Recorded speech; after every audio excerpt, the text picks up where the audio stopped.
Mount Olympus exists in many forms across the multiverse. In some realities, it's a metaphor, a memory, a myth told to children. In others, it's a throne of tyranny where gods play with mortal lives like children breaking toys. And in at least one reality, it's a graveyard, a desolate peak where a Spartan warrior painted the snow red with divine ichor and left the pantheon as corpses for the crows. Kratos knows that Olympus. He destroyed that Olympus, and he would have been content to let the ruins stand as monument to what happens when gods forget that mortals can fight back. But the universe has a cruel sense of irony. The dimensional rift tears open above him without warning, mid-stride through the remains of his world's Greece. He's walking through what was once Athens, now just ash and silence, when reality fractures like glass struck by a god's fist. The sensation is familiar. He's been pulled through portals before, dragged to Hades, thrown into nightmare realms, transported by divine whim. But this is different. This isn't magic. This is reality itself breaking. The blades of chaos react first, chains rattling against his forearms, the cursed weapons sensing divine energy beyond the rift. Kratos doesn't hesitate. Hesitation is for men who fear what waits in darkness. He is the ghost of Sparta. He has killed his way through every hell the gods could devise. One more means nothing. He steps through. The transition is violence, not the clean teleportation of sorcery, but the brutal tearing sensation of being ripped from one universe and forced into another. His Spartan physiology absorbs trauma that would liquefy mortals, bones reinforced by divine curse, flesh scarred by centuries of warfare, will harden by loss that would break lesser men. He emerges into paradise.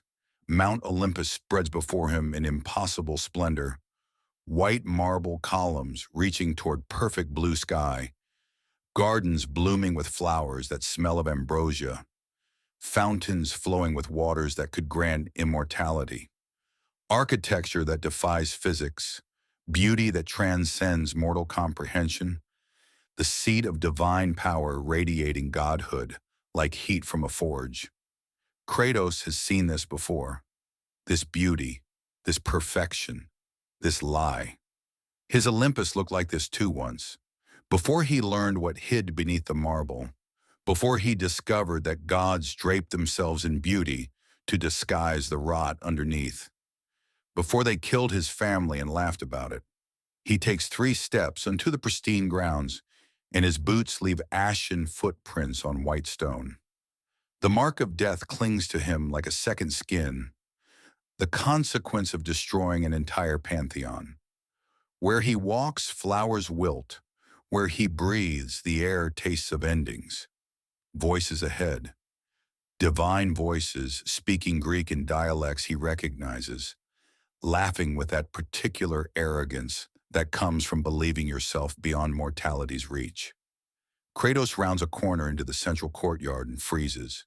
There, seated on thrones of golden ivory, surrounded by lesser gods and divine servants, the Olympians hold court.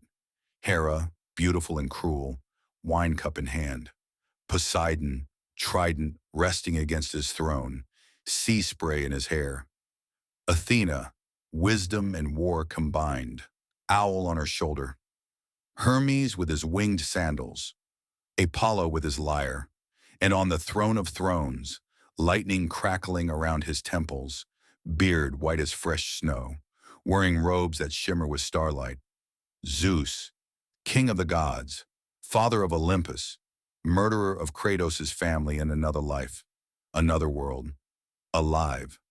The rage that fills Kratos isn't hot, it's cold, arctic, the kind of fury that's moved beyond screaming into something pure and terrible. He killed Zeus. He killed Zeus, drove his fist through the king of Olympus's chest, felt divine ribs crack, watched the light fade from those arrogant eyes. He killed him, and it still wasn't enough to bring his wife and daughter back. And here Zeus sits, breathing, laughing, living. The blades of chaos are in his hands before conscious thought forms. The cursed weapons sing as they leave their sheaths, chains rattling, edges burning with fires from the deepest pits of Tartarus. Every god in the courtyard turns toward the sound, faces shifting from pleasure to confusion to alarm. Zeus rises from his throne, one hand raised in gesture that might be greeting or warding. Stranger, you enter Olympus uninvited. Explain yourself before. Kratos throws the first blade. The weapon crosses 50 feet in a blink, chain trailing behind like a comet's tail, aimed directly at Zeus's throat. The king of the gods moves, faster than mortal eyes could track, lightning reflexes honed by eons. And the blade embeds itself in his throne instead, splitting ivory and gold. Zeus! Kratos' voice is thunder and gravel, a sound that hasn't softened in centuries of warfare. Not a question, an accusation, a declaration of war. He yanks the chain. The blade tears free from the throne and returns to his hand, and he's already moving, already charging across the courtyard with Spartan speed and God-killing intent. The other Olympians scatter. Hermes vanishes in a blur. Apollo raises golden shields. Hera screams for guards. But Athena steps forward, spear materializing in her hands, positioning herself between Kratos and Zeus. Halt! This is sacred ground. You dare attack the king of... The second blade catches her spear mid-sentence, wraps around it, and Kratos pulls. Athena stumbles forward, off balance in his fist, the fist that crushed Hercules' skull, that tore Helios' head from his shoulders, drives toward her face. She blocks with her shield at the last instant. The impact creates a shock wave that shatters nearby fountains, cracks marble, sends lesser gods tumbling. Athena skids backward, shock registering on her face. Not fear, not yet, but recognition that this is no ordinary mortal. You are skilled, warrior, she says, voice tight with controlled alarm. But you have made a grave error. Olympus does not suffer. Olympus suffers, Kratos interrupts, his voice carrying the weight of buried civilizations. Olympus falls. I have proven this, and I will prove it again. He attacks before she can respond. Blades of chaos, moving in patterns learned through centuries of combat. Not the wild swings of a berserker, though rage fuels every strike, but the calculated assault of a warrior who has killed gods before and knows exactly where divinity bleeds. Athena is skilled.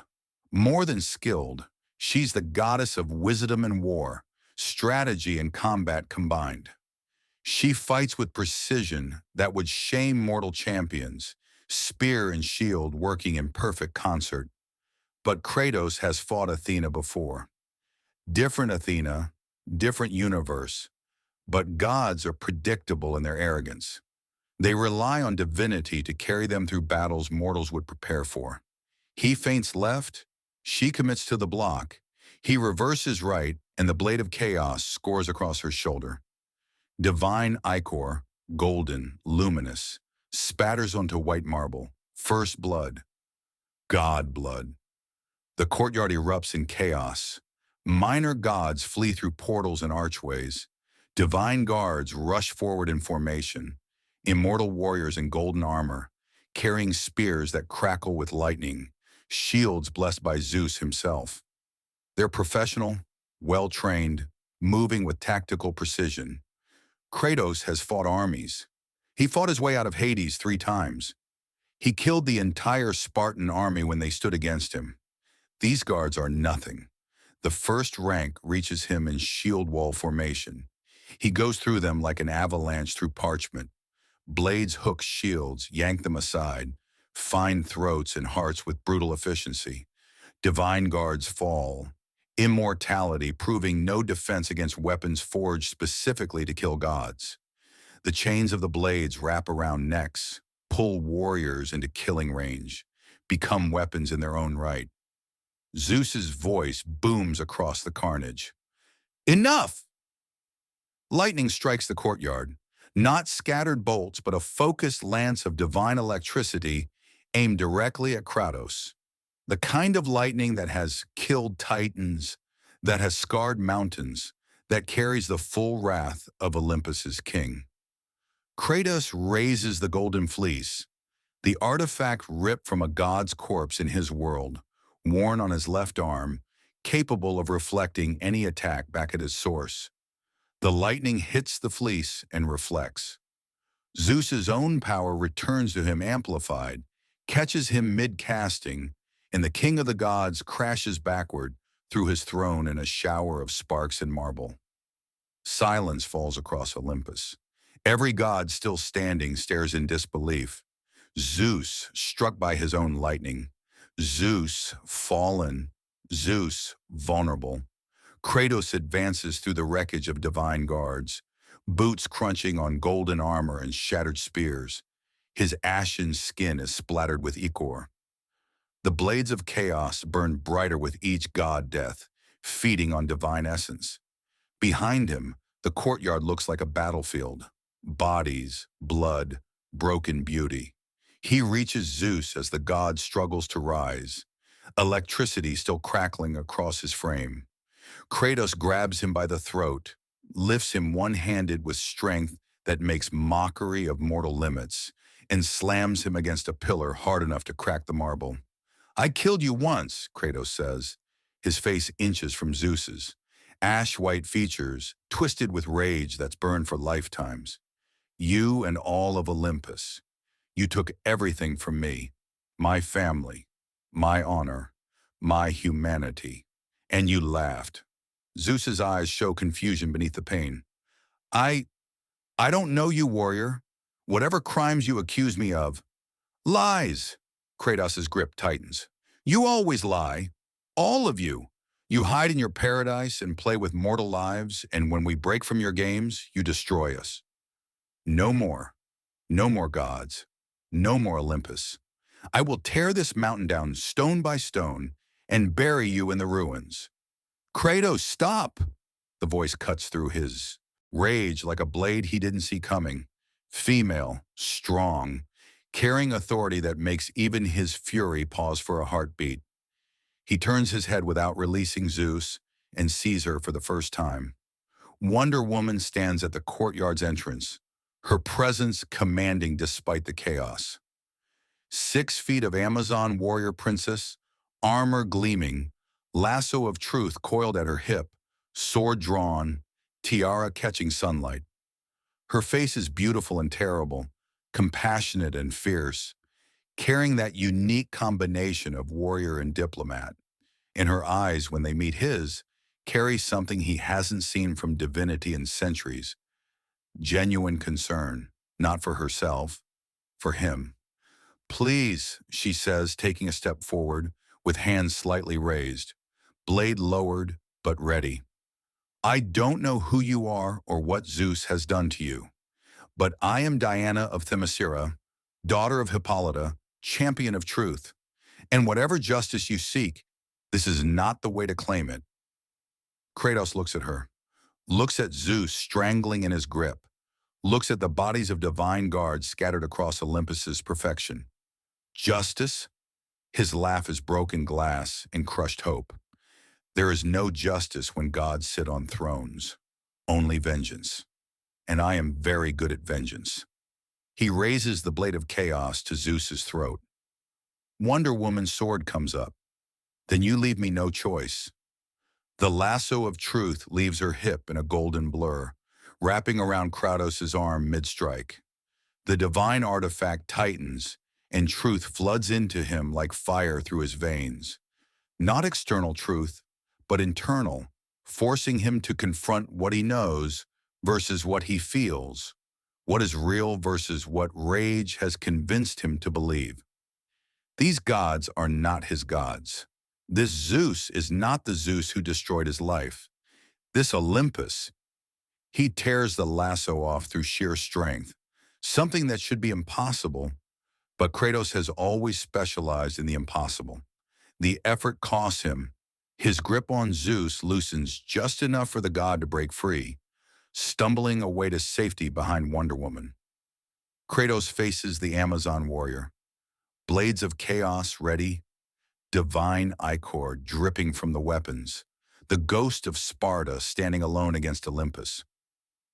"You defend him," Kratos says flatly, "then you are my enemy." Wonder Woman's expression shows pain at the necessity, but her stance never wavers. "I defend innocence from murderers. If that makes me your enemy, so be it. But know this, warrior, I have fought gods and monsters. I have stood against Ares himself, and I have never fallen." "Neither have I," Kratos replies. "I just keep getting back up." Behind Wonder Woman, Zeus rises, power gathering around his fists. Behind Kratos, more divine guards pour into the courtyard. Above them both, the sky darkens as Olympus itself prepares for war. And in the distance, beyond mortal hearing, but clear to divine senses, the Justice League receives the alert. Catastrophic battle on Mount Olympus. Divine realm under attack. All available heroes respond immediately. Kratos doesn't care about reinforcements, doesn't care about odds, doesn't care that he's alone against an entire pantheon in a universe not his own. He's been alone before, he's fought pantheons before, and he's never stopped until every god who wronged him was dead. This time will be no different. The blades of chaos ignite with renewed fury, and the ghost of Sparta attacks. Wonder Woman moves like lightning wrapped in purpose. Her sword meets the blades of chaos in a shower of sparks that illuminate the courtyard like stars. Divine metal against God-forged weapons, Amazon training against Spartan fury. She's fast, faster than mortals, faster than most demigods Kratos has fought. Her technique is flawless. Every strike balanced between offense and defense. Warrior discipline honed over a century of combat. But Kratos has been fighting for far longer.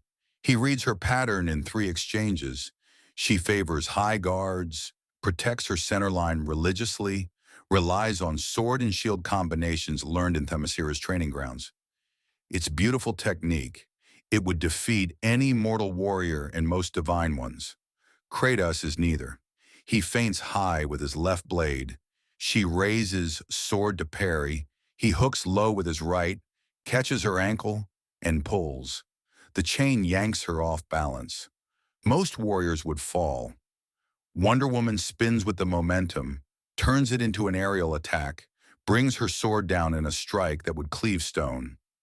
Kratos blocks with both blades crossed, strength against strength.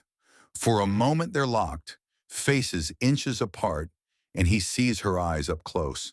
Blue-gray like storm clouds, carrying depths he didn't expect. Intelligence, compassion, pain. "I don't want to kill you," she says through gritted teeth, muscles straining against his inhuman strength. "But I will protect my father." "Father?" The word is acid in Kratos' mouth. He remembers being a father, remembers his daughter's laughter, her small hand in his, the way she smiled before Ares tricked him into. The rage spikes. He throws Wonder Woman backward with force that sends her crashing through a fountain. She rolls to her feet immediately, water streaming off her armor, but he's already advancing. "Zeus is no father!" Kratos roars, blades spinning in patterns that create walls of fire. "He is corruption. He is betrayal. He is everything wrong with gods who think themselves above consequence." "You speak of a Zeus I do not know," Wonder Woman counters, her lasso of truth in hand now, circling for advantage. "My father has flaws. All gods do. But he has protected humanity, fought beside heroes, chosen justice over tyranny time and again." "Lies!" Kratos' bellow shakes the marble columns. "Zeus only protects his own power. I have heard these words before from gods who swore they were different, who claimed they served mortals, and every time they proved themselves the same." He launches forward, blades hooking for her throat. She catches them with her bracers, the divine metal of her arm guards holding against weapons that have killed gods. The impact creates a shockwave. Behind them, Zeus struggles to stand, electricity crackling weakly around him. Around the courtyard, the remaining Olympians watch in horror and fascination. This mortal, this thing covered in ashes and scars, is matching Wonder Woman blow for blow. Athena, divine ichor still seeping from her shoulder wound, calls out, "Diana, he's too skilled. He fights like someone who's killed gods before." "Because I have." Kratos doesn't break his assault on Wonder Woman, blades moving in relentless combinations that force her into pure defense. "Ares fell to me. Poseidon drowned in his own blood. Hades choked on his chains. Helios died screaming as I tore his head from his shoulders. Hermes died begging. Hera died whimpering. And Zeus, he channels all his strength into a strike that drives Wonder Woman to one knee. Zeus died knowing his entire legacy was ash." The courtyard goes silent. Even Wonder Woman pauses, shock registering on her face. You killed the entire Greek pantheon?" Her voice carries disbelief. That's not possible. Gods are eternal. They can't simply..." "They can," Kratos interrupts, pulling his blades back, breathing hard but steady. The mark of death on his skin seems to glow brighter, gray ash swirling around him like a shroud. "I am proof. I am the ghost of Sparta. I am the god killer. And I have done the impossible so many times that impossible fears my name." Zeus, having recovered enough to stand, speaks with voice that still commands despite his defeat. "Then you are from another world, another Olympus, and you come here bearing grudges that are not ours to answer for." "All Olympuses are the same," Kratos spits. "All gods are the same. Tyrants draped in beauty, monsters wearing crowns, parasites feeding on mortal worship while giving nothing but suffering in return." "That's not true." Wonder Woman rises, sword lowered but not sheathed, and her voice carries conviction that actually makes Kratos pause. "I have seen the best and worst of divine beings. Yes, gods can be corrupt, can abuse power, can fail their sacred trust. But they can also inspire, protect, and elevate. My sisters on Themyscira live in peace under divine blessing. I have fought beside gods of justice against gods of tyranny. The divine is not inherently evil. It is what they choose to do with their power that matters." "Pretty words," Kratos growls. "I have heard pretty words from gods before, usually right before they betray everything they claim to stand for." "Then let me prove it to you." She sheathes her sword, actually sheathes it, disarming herself in gesture of trust that Kratos finds either incredibly brave or incredibly stupid. "The lasso of truth compels honesty. I touched you with it once already. Touch it again, willingly. Ask your questions. Hear truth instead of assumptions." "Diana, no!" Zeus steps forward, alarm on his face. "This warrior is clearly mad with rage.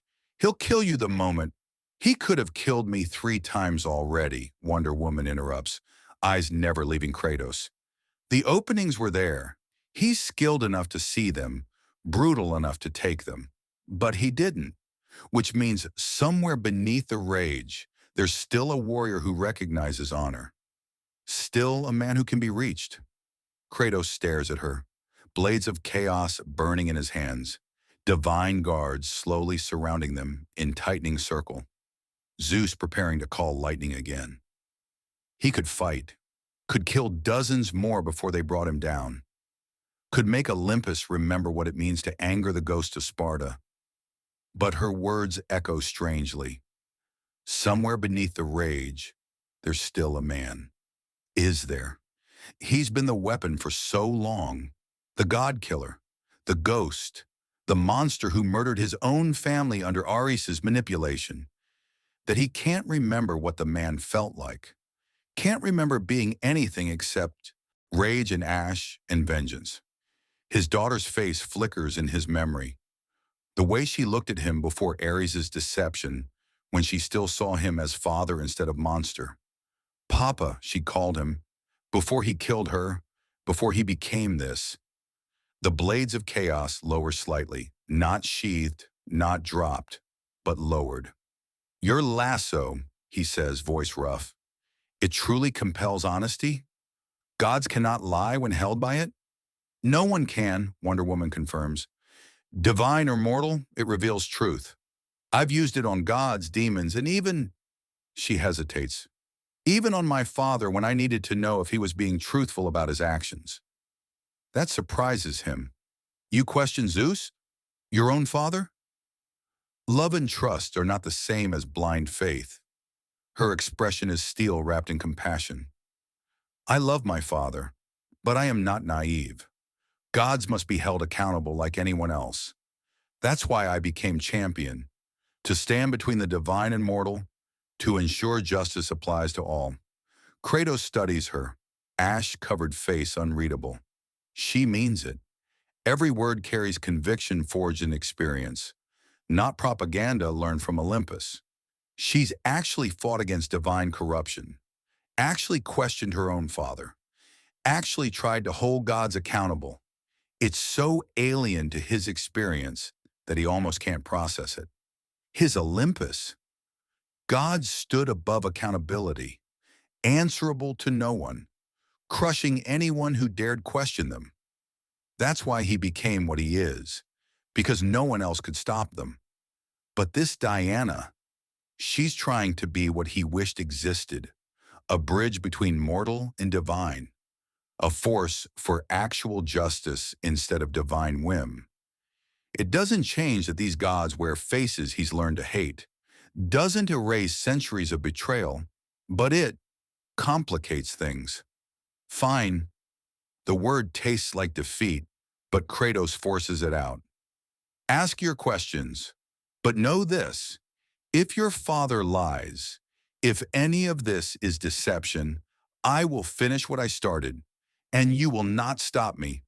Wonder Woman nods, respect flickering in her eyes. She unwraps the lasso of truth from her waist, the golden rope shimmering with divine power that predates Olympus itself. It was forged from Gaia's girdle, carries the weight of fundamental honesty, glows with light that seems to pierce through lies and reach into souls. She approaches slowly, lasso extended. This will be uncomfortable. Truth often is, but it won't harm you unless you fight it. The more you resist, the more it burns. Accept it, and you'll only feel clarity. Kratos extends his arm, the one not holding the blades. The lasso wraps around his bicep, and immediately he feels it. Not pain, but pressure. Like something trying to reach into his chest and pull his heart out to examine. His entire being rebels against the invasion, against anything trying to control or compel him after so many years of being manipulated by gods. But he holds still, forces himself to accept it, and gradually the pressure eases into something almost warm. Good, Wonder Woman says softly. Now, tell me your name, your real name. Kratos, he answers automatically, then feels the lasso pull deeper. Born in Sparta as, the name comes unwillingly, buried under centuries of trying to forget. As a name I no longer claim. I was a Spartan captain, a father, a husband, until Ares took that from me. How did Ares take it from you? The words tear out like hooks in flesh. He tricked me, made me slaughter my own family in a blood rage. When the madness cleared, I stood in temple ruins holding my daughter's corpse, my wife beside her, both dead by my hand. Ares laughed, said it would make me stronger, make me his perfect warrior. Wonder Woman's expression cracks with genuine pain. Kratos, I'm sorry, no one deserves. Spare me your pity, he snarls. But the lasso won't let him inject the venom he wants. The truth comes out flat. I don't want pity. I want gods who abuse mortals to pay. I want no child to lose their father to divine games. I want Olympus to fear mortals instead of the reverse. And you've killed gods to achieve this? Yes. No hesitation. Everyone who stood against me, everyone who claimed immunity from justice, I climbed Olympus and painted it red. I killed them all. And when I was done, I walked away from the ruins and hoped I'd never see another god again. But you're here now. Wonder Woman's voice is gentle, coaxing. Why attack my father? Why assume he's guilty of crimes committed by his counterpart in another universe? The lasso pulls the answer out. Because gods are all the same. Because power corrupts divinity more than mortality. Because I've heard promises before, and they're always broken. Because, his voice cracks slightly, because if these gods are innocent, then I destroyed my world's Olympus for nothing, made myself a monster for nothing, killed everyone and everything for vengeance instead of justice. The admission hangs in the air like smoke. Around the Irawa courtyard, gods who moments ago wanted him dead stare with expressions between horror and pity. Zeus looks like he's been struck again. Even Athena's face shows compassion beneath the warrior's mask. Wonder Woman's eyes shine with unshed tears, but her voice stays strong. Your vengeance was justified against those who hurt you. But these gods haven't hurt you, Kratos. They haven't hurt anyone in the ways you describe. My father has made mistakes. Gods always do. But he has stood with mortals against threats countless times. Athena has guided heroes toward wisdom. Even Ares, she glances at empty space where the war god should be but isn't, has fought for humanity's freedom more often than against it. Lies, Kratos says automatically, but the lasso constricts. Pain lances through his arm. He gasps. The truth. I don't know if they're lies. I don't know anything about these gods except they wear faces I've learned to kill. Then learn now, Wonder Woman says and turns to Zeus. Father, take the lasso, answer his questions. Prove we're not the monsters of his world. Zeus looks reluctant, but the command in his daughter's voice, the champion's voice, makes him step forward. The lasso of truth extends to wrap around his wrist alongside Kratos' arm, creating circuit between God Killer and God King. Truth flows both directions now. Kratos feels Zeus's presence in his mind, not invading, but present. Feels the god's genuine confusion about who this ash-covered warrior is. Feels concern, not for himself, but for his daughter standing between them. Ask, Zeus says, voice carrying weight of eons. Ask what you need to know. Kratos' jaw clenches. This is harder than fighting. Fighting is simple, clean. But this requires confronting possibilities he spent centuries refusing to consider. Did you kill this Kratos' family? Direct, simple. No. Zeus's answer is immediate. I know of no Kratos in our reality until you arrived moments ago. I have never tricked a Spartan captain into murdering his family. Such an act would be monstrous beyond measure. The truth rings clear through the lasso. Kratos wants to reject it, wants to find the lie beneath the words, but there's nothing, just honest confusion and horror at the story. Have you manipulated mortals for your own amusement? Zeus hesitates. The lasso constricts. He winces. I have made errors in judgment, been too distant from mortal concerns, failed to stop other Olympians when I should have intervened, but deliberately manipulate for amusement? No. My failings are neglect and arrogance, not malice. Another truth. Not perfect innocence. Zeus admits his flaws openly, but not the calculated cruelty Kratos expected. Why do you rule Olympus? Why sit on throne above mortals? Because someone must maintain balance between divine and mortal realms. Zeus's voice carries weariness, because power unchecked by responsibility leads to chaos. I've seen it happen, because I genuinely believe gods should protect humanity, not prey upon it. Do I fail that ideal? Yes, too often. But I try. Every day I try to be better than the tyrant I could become. The lasso hums with truth. Not propaganda, actual belief. Kratos stands frozen, mind reeling. These gods, they're not his gods. They're flawed, yes. Arrogant, definitely. But they're trying. Actually trying to be something other than parasites.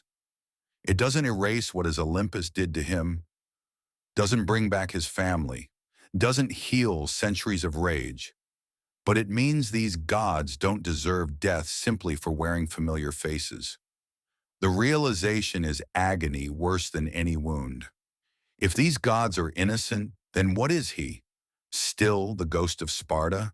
Still the justified avenger? Or just a monster who almost killed innocence because rage is easier than thinking? The lasso falls away as Wonder Woman releases them both. Kratos stumbles backward, overwhelmed by emotions he's tried to bury for centuries. Zeus stands rubbing his wrist, looking at the scarred warrior with something approaching understanding. You've suffered, Zeus says quietly, suffered in ways I cannot fully comprehend. The gods of your world betrayed every trust, broke every oath. You had every right to your vengeance. But these are not those gods, Wonder Woman finishes, stepping between them again, but this time as mediator instead of opponent. These are beings trying, imperfectly, to be worthy of mortal faith. They fail sometimes, but they try.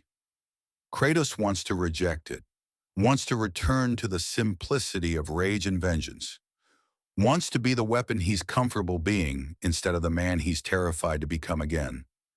But his daughter's face flickers in memory again, and he remembers something she said before Ares' deception when he'd returned from campaign. Papa, are you a hero or a monster? He'd laughed, picked her up, said, a hero to you, my daughter. That's all that matters. What would she see now? Hero or monster? Justified avenger or indiscriminate killer? The answer terrifies him more than any god. A boom tube opens at the courtyard's edge. Golden light and thunder, but different from before. Familiar to these gods, but foreign to Kratos. Through it steps beings that make even him pause. Superman in his red cape, symbol of hope blazing on his chest. Batman in dark armor, calculating eyes already assessing the battlefield.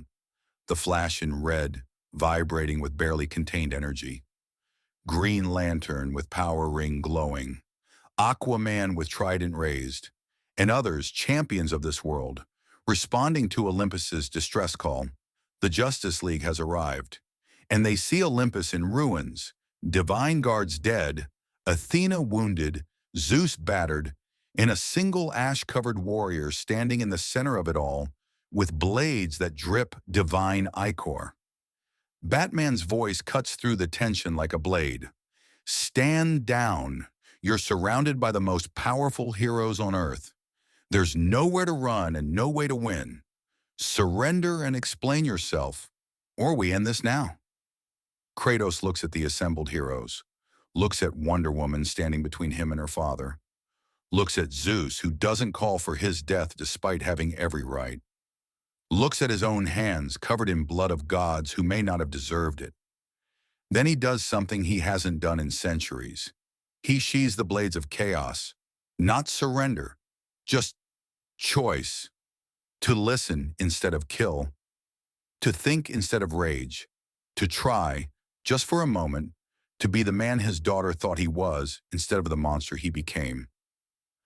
I am Kratos, he says to the assembled champions, voice rough with emotions he can barely name. I am the ghost of Sparta, the god killer, the reason Olympus learned to fear mortals. And I, the words are poison in his throat, have made a terrible mistake.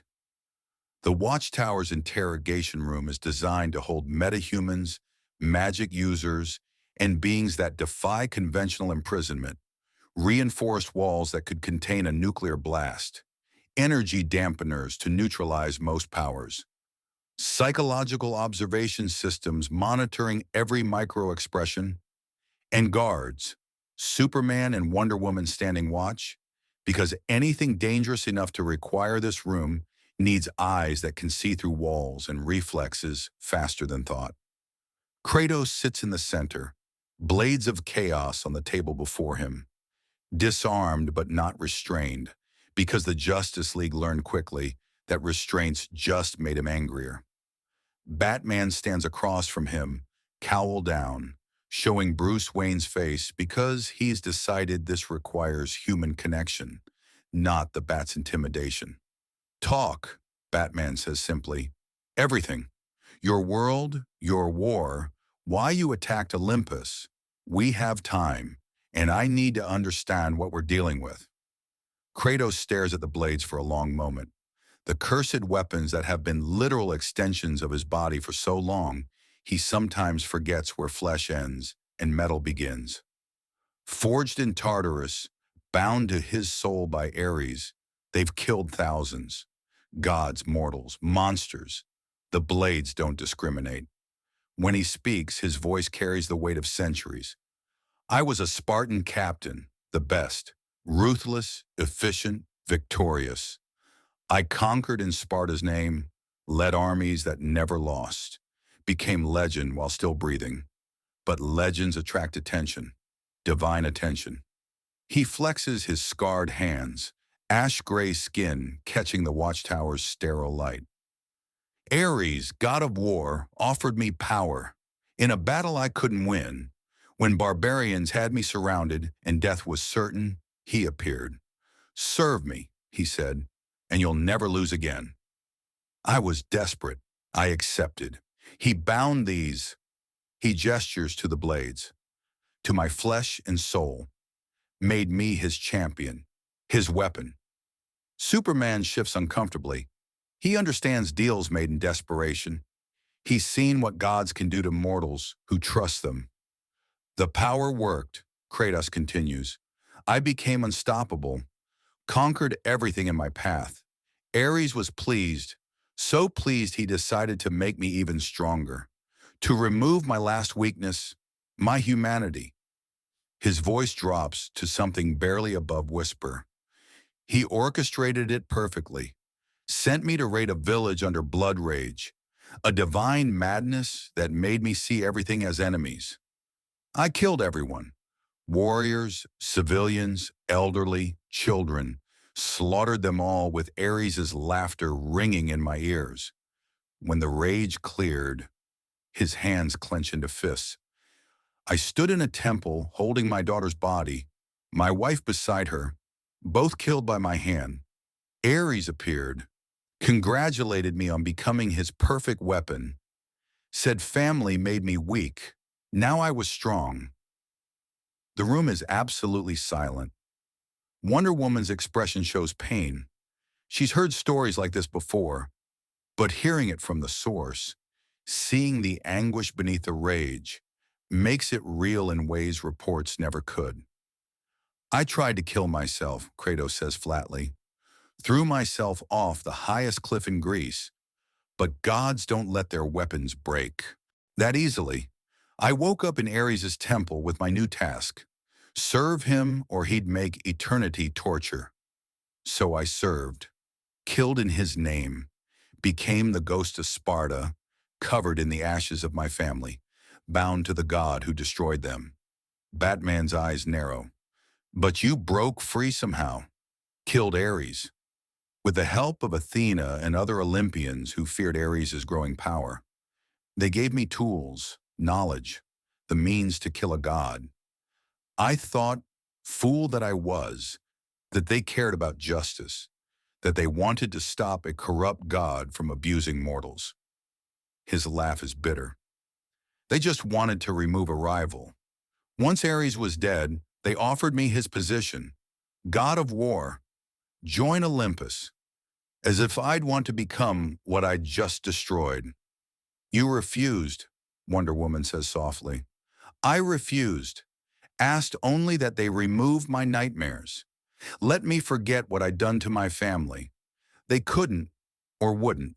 Said mortal crimes leave immortal scars. So I hunted for answers myself. Sought oracles, artifacts, ways to change the past. And every time, Olympus interfered. Zeus feared I'd become too powerful. Athena manipulated my quest for her own schemes. Poseidon tried to drown me for trespassing on his domain. Hades captured my brother's soul as leverage. The list continues, each god's betrayal stacking on the previous. Helios blinded me for approaching his chariot. Hermes stole artifacts I needed. Hera poisoned attempts at peace. Every god I encountered proved the same truth. They saw mortals as toys, playthings, resources to exploit. And when I fought back, when I refused to be their pawn, they called me monster. Me, the one trying to hold them accountable. Batman leans forward. So you killed them all? Every single one. No regret in Kratos' voice. I climbed Olympus, killed Poseidon and flooded the world, killed Hades and freed the dead, killed Helios and plunged Greece into darkness, killed every god who stood between me and Zeus. And when I finally reached him, when I drove my fist through his chest and watched the king of Olympus die, his voice cracked slightly. I felt nothing, no satisfaction, no peace, just emptiness. Because my family was still dead, and I was still the monster who killed them. Superman speaks for the first time, his voice carrying that unique combination of power and compassion. Kratos, what happened to you was horrific. No one, mortal or god, should suffer what you've suffered, and you had every right to seek justice against those who wronged you. But he pauses, choosing words carefully. Justice and vengeance aren't the same thing. And what you almost did to this world's gods was wrong, Kratos interrupts. I know. The lasso of truth made me know.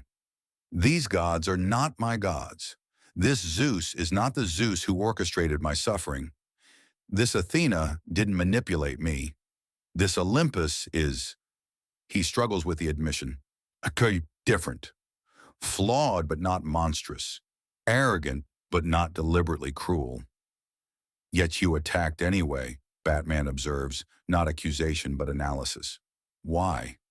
Because rage is easier than hope. The admission costs Kratos visible effort, because if I accepted that some gods could be good, it meant maybe I should have tried talking before killing in my world. Maybe some of them could have been reasoned with. Maybe Hera didn't deserve death.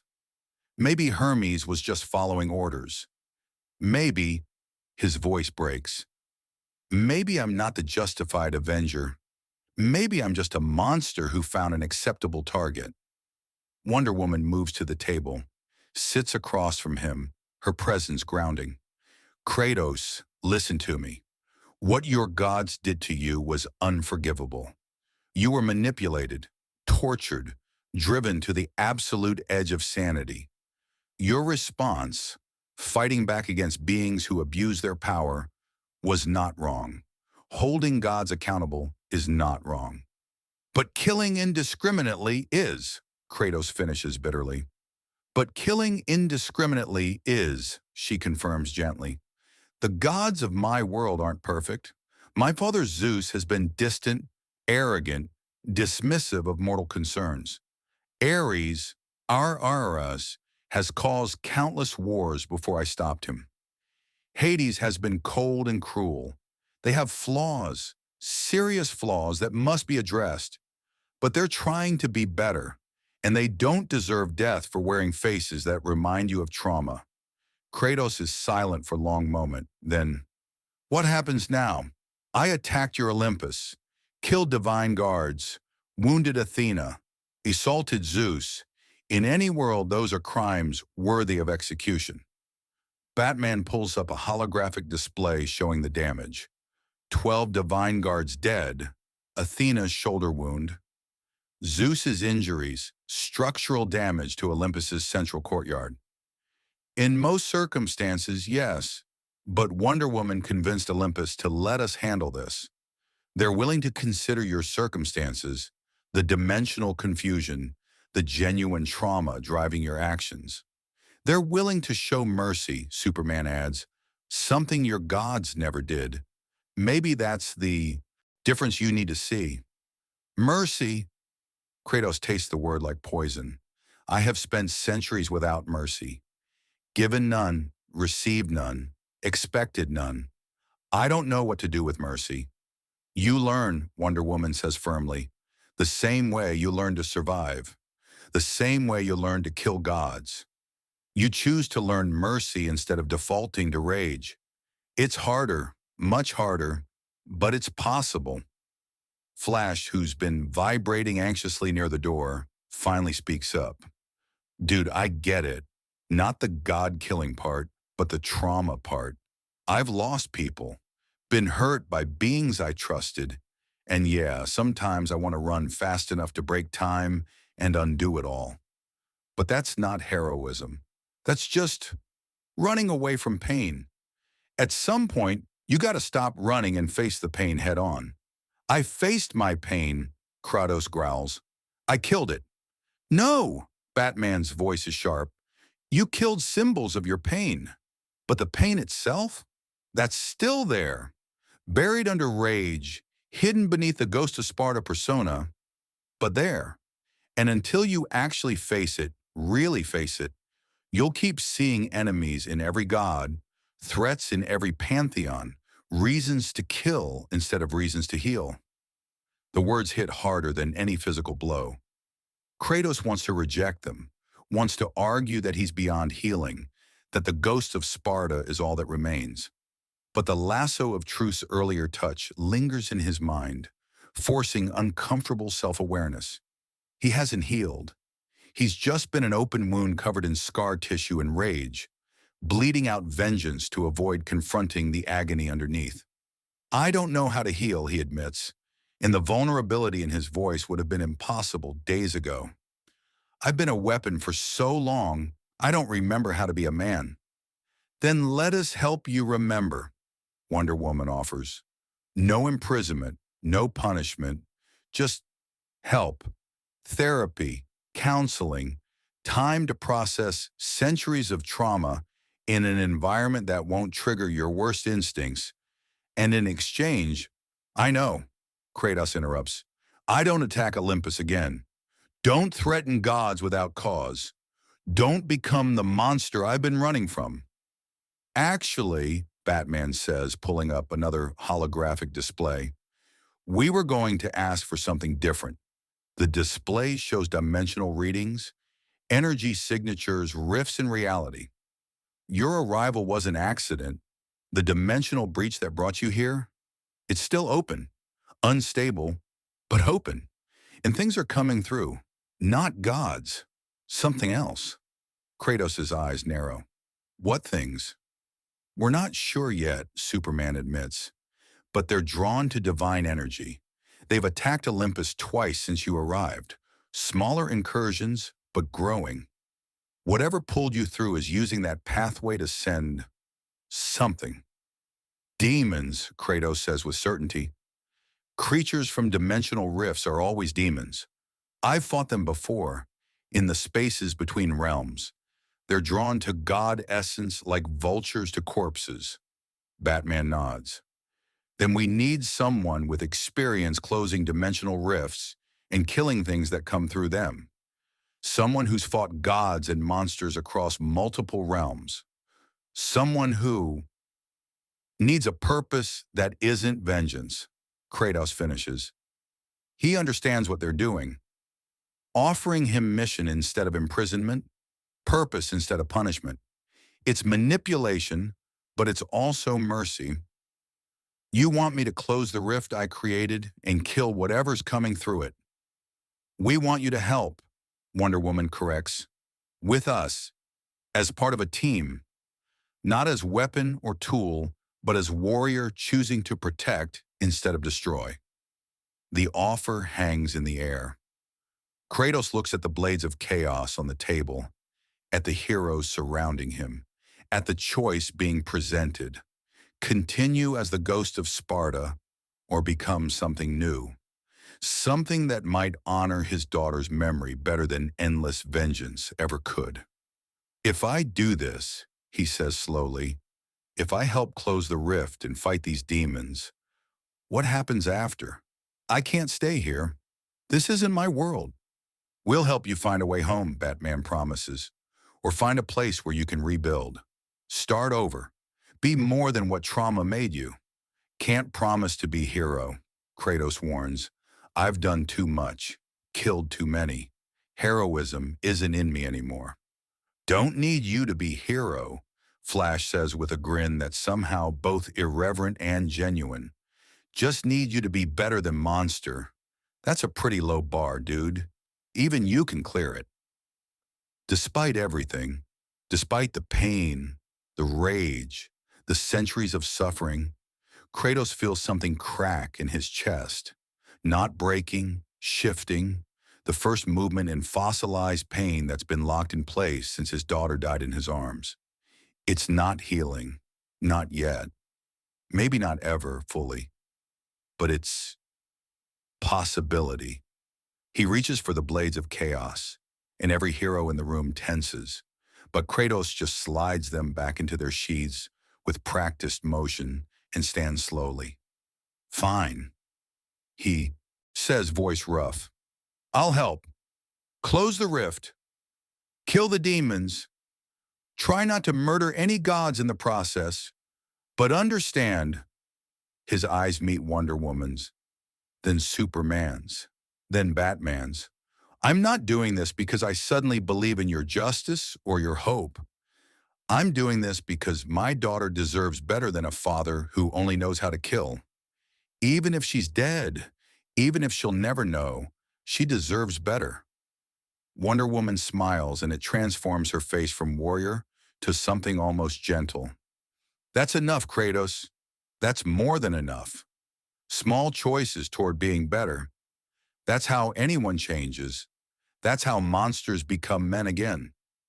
Or how men become monsters, Kratos counters darkly. Let's hope I'm walking the right direction this time. Batman's lips quirk in what might be a smile. We'll make sure you do. Now come on, we need to show you the rift readings and plan the assault. If demons are coming through, we'll need someone who knows how to kill them efficiently. That, Kratos says with grim satisfaction as they lead him toward the Watchtower's strategic center. I can do. I've killed everything else. Demons will be refreshing. Behind them, Superman and Wonder Woman exchange glances. He's still dangerous, still traumatized, still carrying rage that could explode at any moment. But for the first time in centuries, Kratos is pointing that rage at something other than gods who don't deserve it. It's not redemption. Not yet. Maybe not ever. But it's a start. And sometimes starts are all anyone needs. The dimensional rift pulsates like an infected wound in reality itself, suspended 300 feet above the ruins of an ancient Greek temple in modern-day Crete. Purple-black energy swirls around its edges, and the air tastes of ozone and something fouler. Sulfur, decay, the particular stench that comes from places where reality has gone wrong. Kratos stands at the base of the temple ruins, blades of chaos in hand, studying the rift with an expert's eye. He's seen dimensional tears before, fought through them, chasing gods across realms, battled creatures that squeeze through cosmic cracks. This one is different, larger, more stable, and the energy signature, it smells like Olympus, he says flatly. Divine essence mixed with dimensional corruption. Something is using God power to keep this open. Batman adjusts his cowl sensors, confirming readings. Agreed. The energy spectrum matches Olympian signatures we have on file, which means something on the other side wants access to your gods, Kratos finishes, either to feed on them or recruit them. Neither option ends well. Wonder Woman descends from the sky, her flight creating a small dust devil in the temple courtyard. She's traded her normal armor for full battle regalia, helm, shield, spear, and sword, the loadout she uses when expecting divine-level threats. Behind her, Superman floats down carrying equipment, followed by Flash, Green Lantern, and Cyborg, creating a boom tube for the rest of the team. Olympus is on high alert, Diana reports. My father has sealed the divine realm. No one in or out without his permission. Athena has war-ready guards at every entrance. They're taking this seriously. Good, Kratos grunts. Means they're not complete fools. Any pantheon that doesn't guard against dimensional incursions deserves what comes through. Harsh, Flash observes, vibrating slightly with nervous energy, but probably accurate. So what's the plan? We can't just seal it from this side. Something could punch through later. We need to go in, right? Close it from the source? Kratos nods. Dimensional rifts feed on the energy that created them. Cut the source, the rift collapses, but he points at the swirling portal. Going through means fighting whatever's maintaining it from the other side. And if it's powerful enough to tear through dimensions using stolen god power, it's not weak. Then we go in force, Superman says, voice carrying absolute confidence. Full league deployment, overwhelming power, fast strike, seal the breach before? No. Kratos' voice cuts through like a blade. Large groups attract attention, make too much noise. Whatever's on the other side will sense you coming and prepare. Better to send small team, scouts, warriors who can fight quiet and dirty. Batman nods slowly. He's right. This is infiltration and surgical strike, not open warfare. Small team, myself, Wonder Woman, Kratos. Superman is backup if things go wrong. Everyone else maintains perimeter and prevents anything from escaping to Earth. Wait, you're trusting the guy who attacked Olympus 3 days ago to go through a dimensional rift toward unknown threats? Flash's voice rises with disbelief. That's actually kind of insane, Bats. It's practical, Batman counters. Kratos has more experience with dimensional combat, god-killing, and surviving impossible odds than anyone else available. His skill set matches the mission requirements perfectly. Plus, Wonder Woman adds with slight smile, I'll be there to keep him from killing anything that doesn't need killing. Consider me his moral compass. Kratos snorts. My moral compass broke centuries ago, but she's right. I won't attack without cause. Not after... He trails off, not quite able to articulate the shift that's happened since the Watchtower. The small crack in his armor that's letting something other than rage seep in. Green Lantern constructs a holographic map of the rift structure, will-powered light creating three-dimensional rendering. Okay, assuming you get through, what are we looking for? What could generate this kind of power?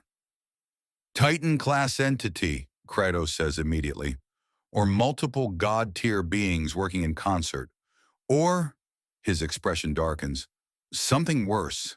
I've encountered things in the spaces between realms that make gods look like children playing with wooden swords. Primordial forces that existed before Olympus, before creation itself.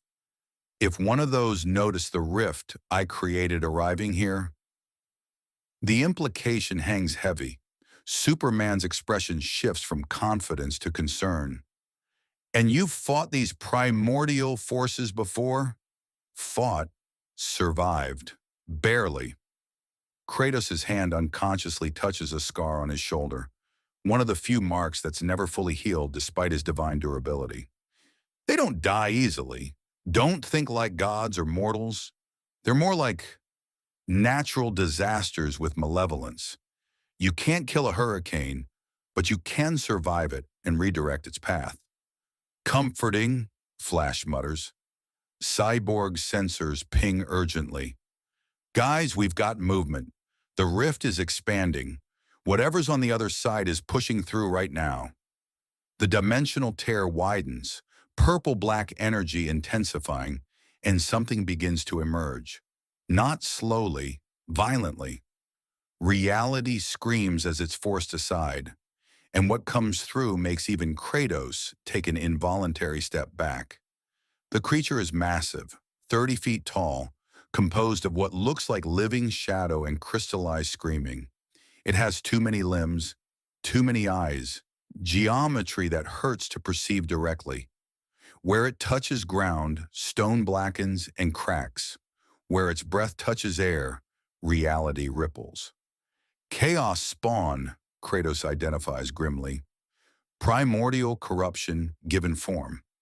They're not from any realm. They're from the spaces between realms, feeding on dimensional instability. And they're drawn to divine energy like sharks to blood. The chaos spawns multiple eyes fixed on the assembled heroes, and it screams, a sound that exists in frequencies mortals shouldn't hear, that carries weight beyond noise. Several League members stagger, hands to ears. Superman grimaces but holds position. Wonder Woman raises her shield, divine enchantments providing protection. Kratos just charges. The blades of chaos ignite mid-sprint, chains rattling as he closes distance with practiced speed. The spawn lashes out with a limb that's part tentacle, part blade, part wrongness. Kratos slides under it, hooks the limb with his blade, and tears. Black ichor sprays and the creature shrieks. It's core, Kratos shouts over the noise. Center mass. That's where dimensional entities anchor to reality. Destroy the core, they collapse back to the void. Superman is already moving, heat vision lancing toward the spawn center. The beams hit some kind of defensive field, scatter into rainbow refractions. It's shielded. Everything's shielded until you hit it hard enough. Kratos hooks another limb, uses the chain to swing himself onto the creature's back, driving both blades into what might be shoulders. The spawn bucks like a maddened horse, trying to throw him off. He holds on through pure strength and stubbornness, working the blades deeper. Wonder Woman flies in from the opposite side, sword blazing with divine light. For Olympus and the innocent, her strike carves through a limb, severing it completely. The limb dissolves mid-fall, returning to void stuff. Green Lantern creates massive constructs, chains, cages, hammers, trying to contain and damage simultaneously. Flash circles at super speed, creating wind vortexes that destabilize the creature's form. Batman throws specially prepared explosives, dimensional charges built from tech he's been developing since encountering Darkseid. The Chaos Spawn is powerful, but it's facing Earth's mightiest heroes coordinated and prepared. Slowly, painfully, they drive it back, whittle it down, force it toward the critical moment. Now, Kratos bellows, both blades buried hilt deep in the creature's back. All power to center mass. Break the core. Superman doesn't hold back. Full strength punch amplified by momentum from orbital speeds. Fist glowing with absorbed solar energy. Wonder Woman channels divine lightning through her sword. Green Lantern focuses every ounce of will into a spear construct. Batman's charges detonate in sequence. And Kratos, still clinging to the creature, back channels something he hasn't used in years. Spartan rage. The divine fury that Ares gifted him, amplified by centuries of anger, focused through absolute will. His skin glows red, strength multiplies, and he tears the blades through the creature's core region with force that should be impossible. The Chaos Spawn's core shatters. Reality reasserts itself violently. The creature implodes, collapsing into its own center point, sucked back through dimensional barriers that snap closed around it. The death scream echoes across frequencies and then silence.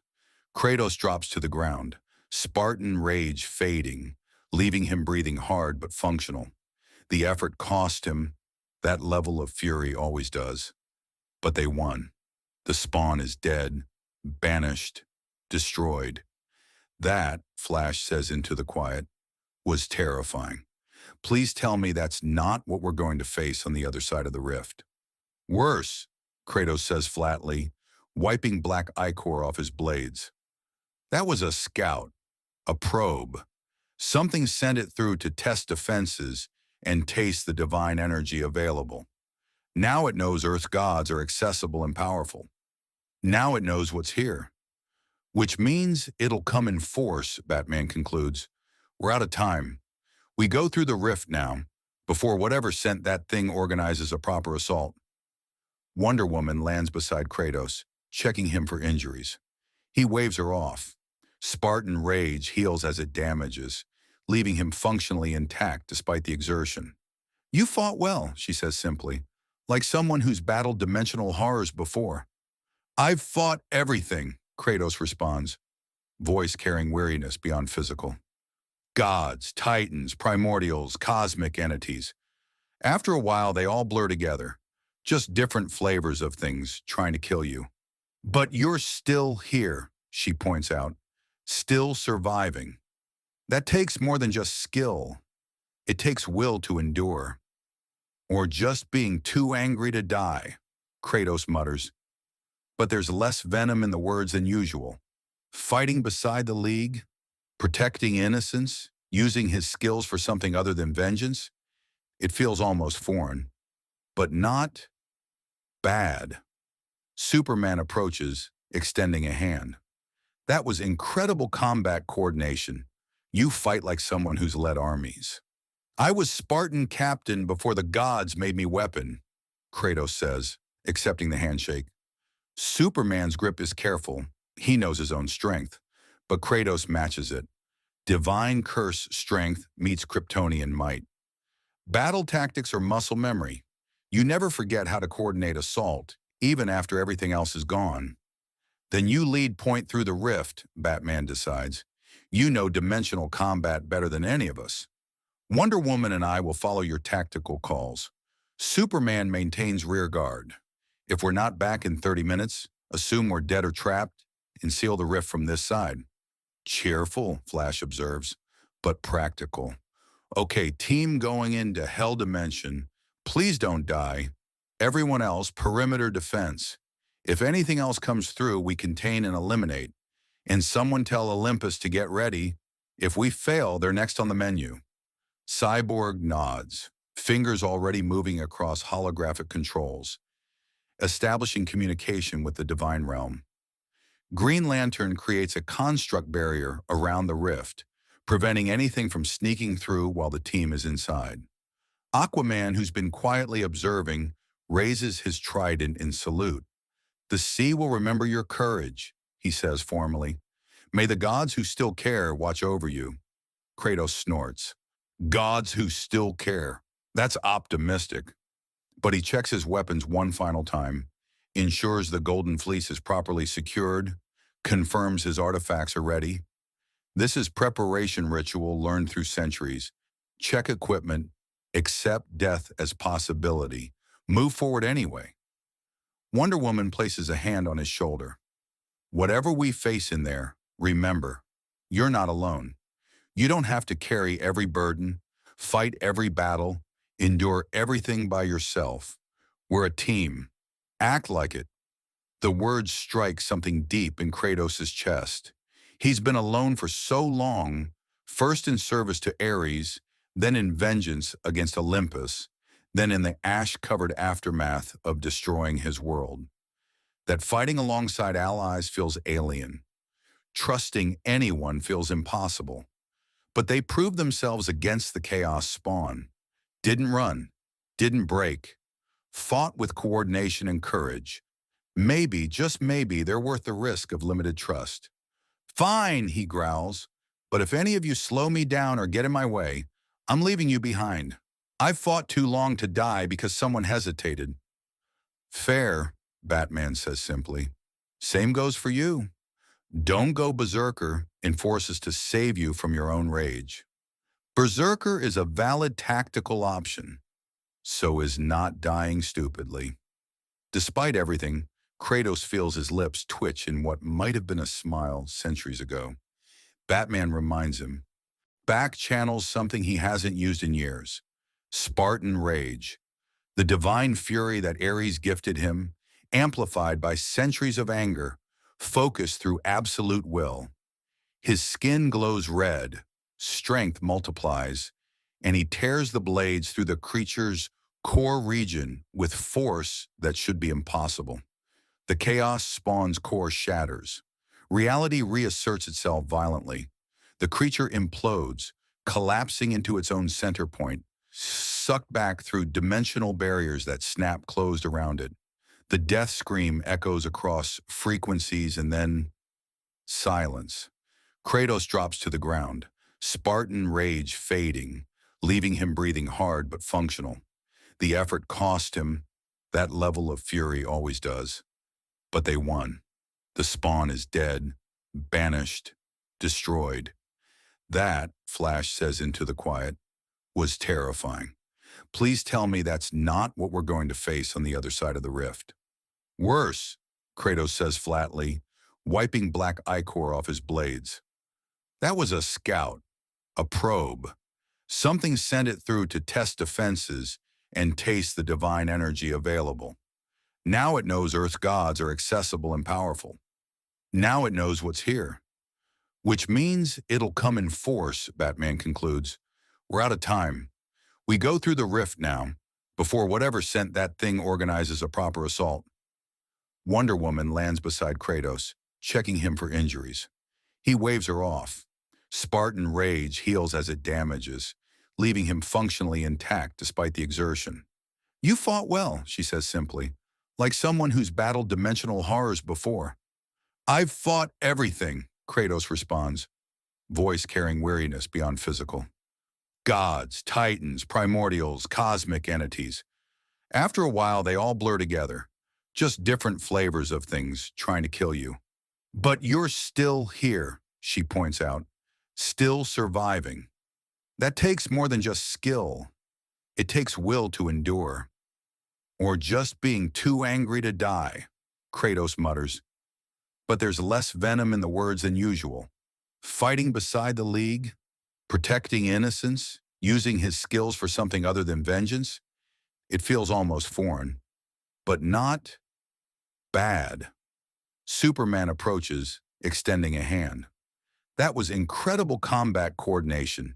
You fight like someone who's led armies. I was Spartan captain before the gods made me weapon, Kratos says, accepting the handshake. Superman's grip is careful. He knows his own strength. But Kratos matches it. Divine curse strength meets Kryptonian might. Battle tactics are muscle memory. You never forget how to coordinate assault, even after everything else is gone.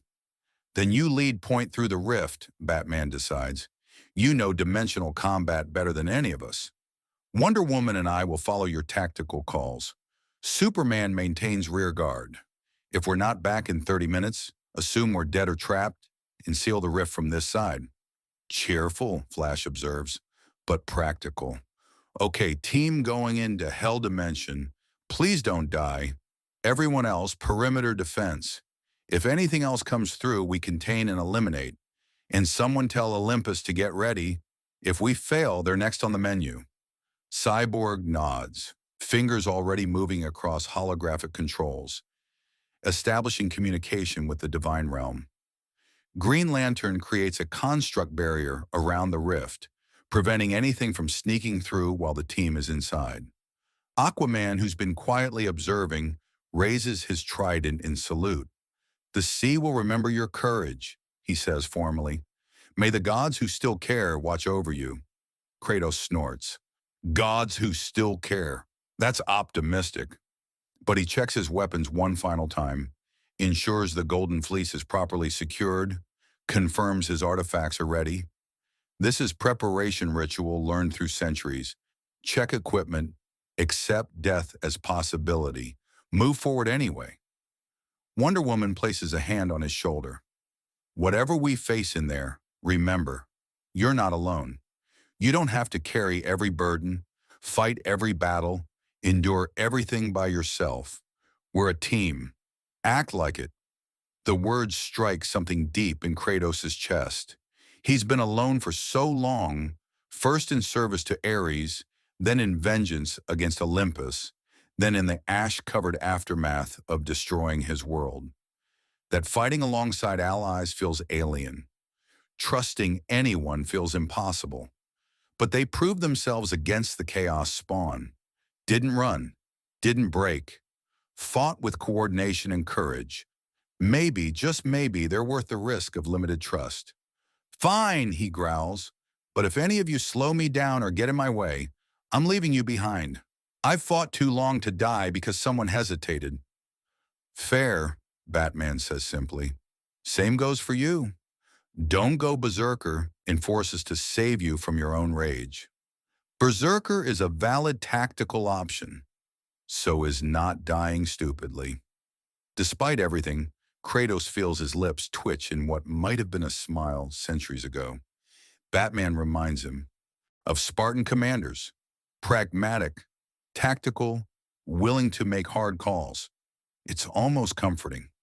All right, Kratos faces the dimensional rift, blades of chaos ready, centuries of combat experience focused on the task ahead. Stay close. Watch for reality distortions. They indicate traps or weak points. Don't touch anything that looks divine unless I clear it first. And if I say run, you run. No heroics, no questions.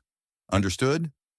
Understood, Wonder Woman and Batman respond in unison. Superman nods, floating slightly off ground, ready to move at light speed if needed. Then let's go kill whatever's stupid enough to threaten this world's gods.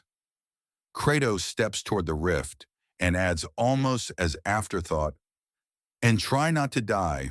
My daughter would have wanted me to keep you alive. She always did believe in heroes. He doesn't wait for response, just steps through the dimensional tear, blades leading, ghost of Sparta entering one more impossible battle because that's all he knows how to do. Behind him, Wonder Woman and Batman exchange glances, then follow. Superman takes a breath and enters last, sealing the rift behind them temporarily.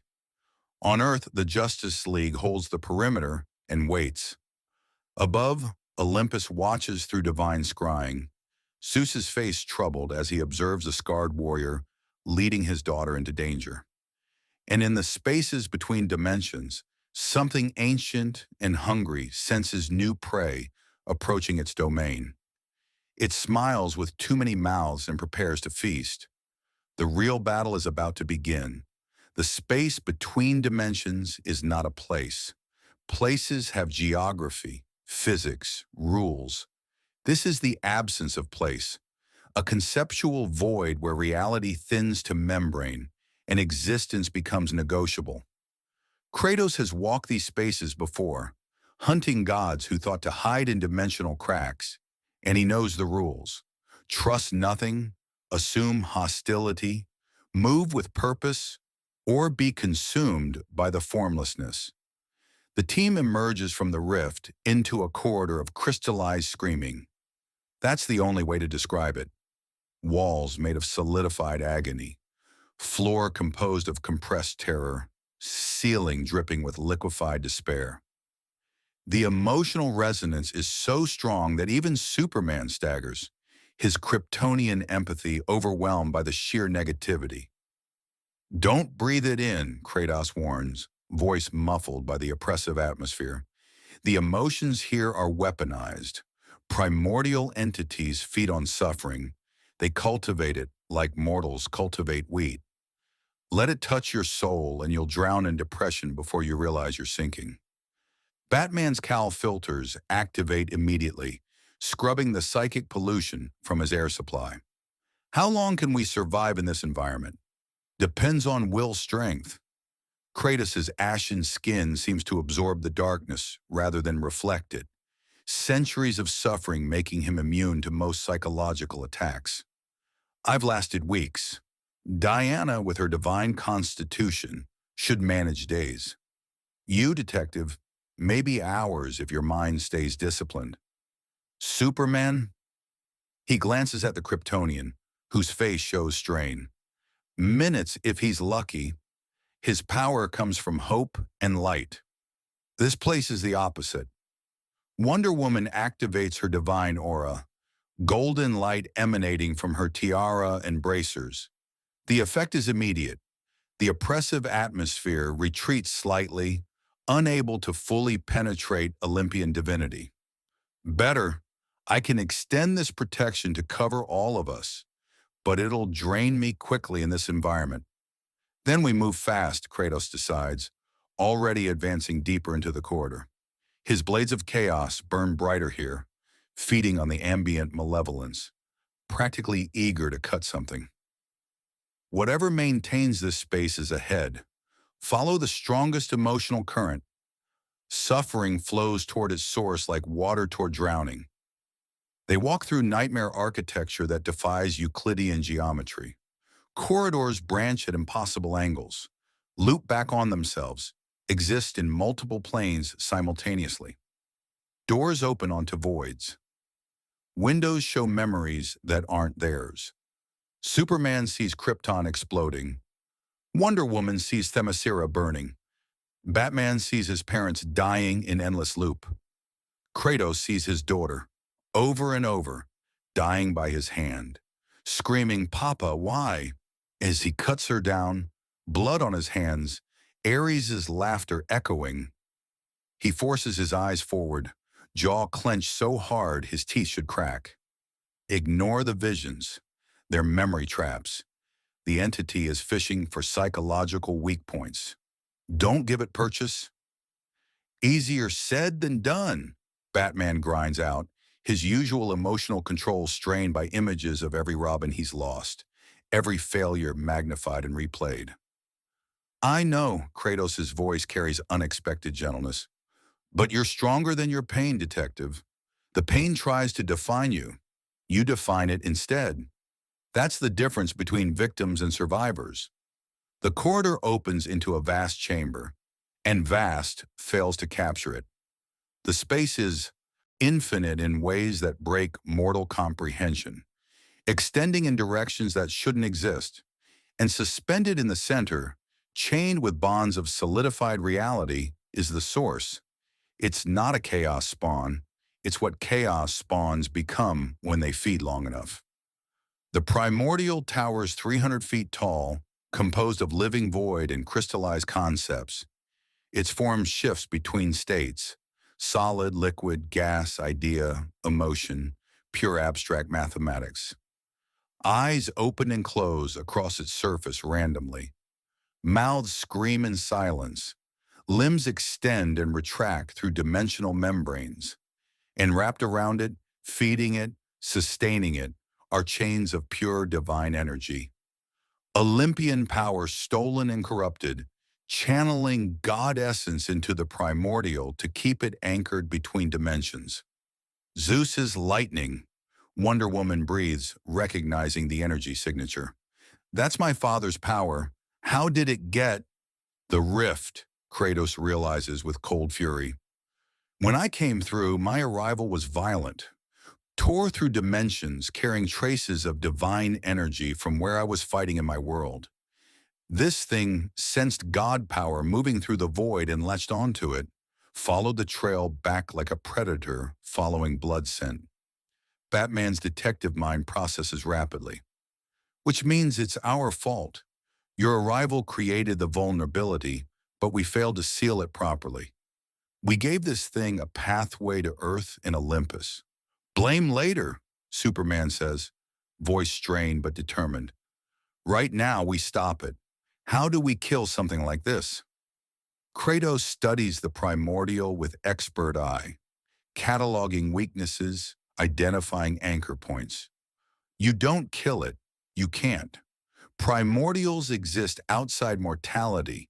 They're living concepts, and you can't kill an idea. But you can banish them, sever their connection to reality, and they collapse back into the formless void they came from. The chains, Wonder Woman identifies. We cut the divine energy feeding it. We remove its anchor to our dimension.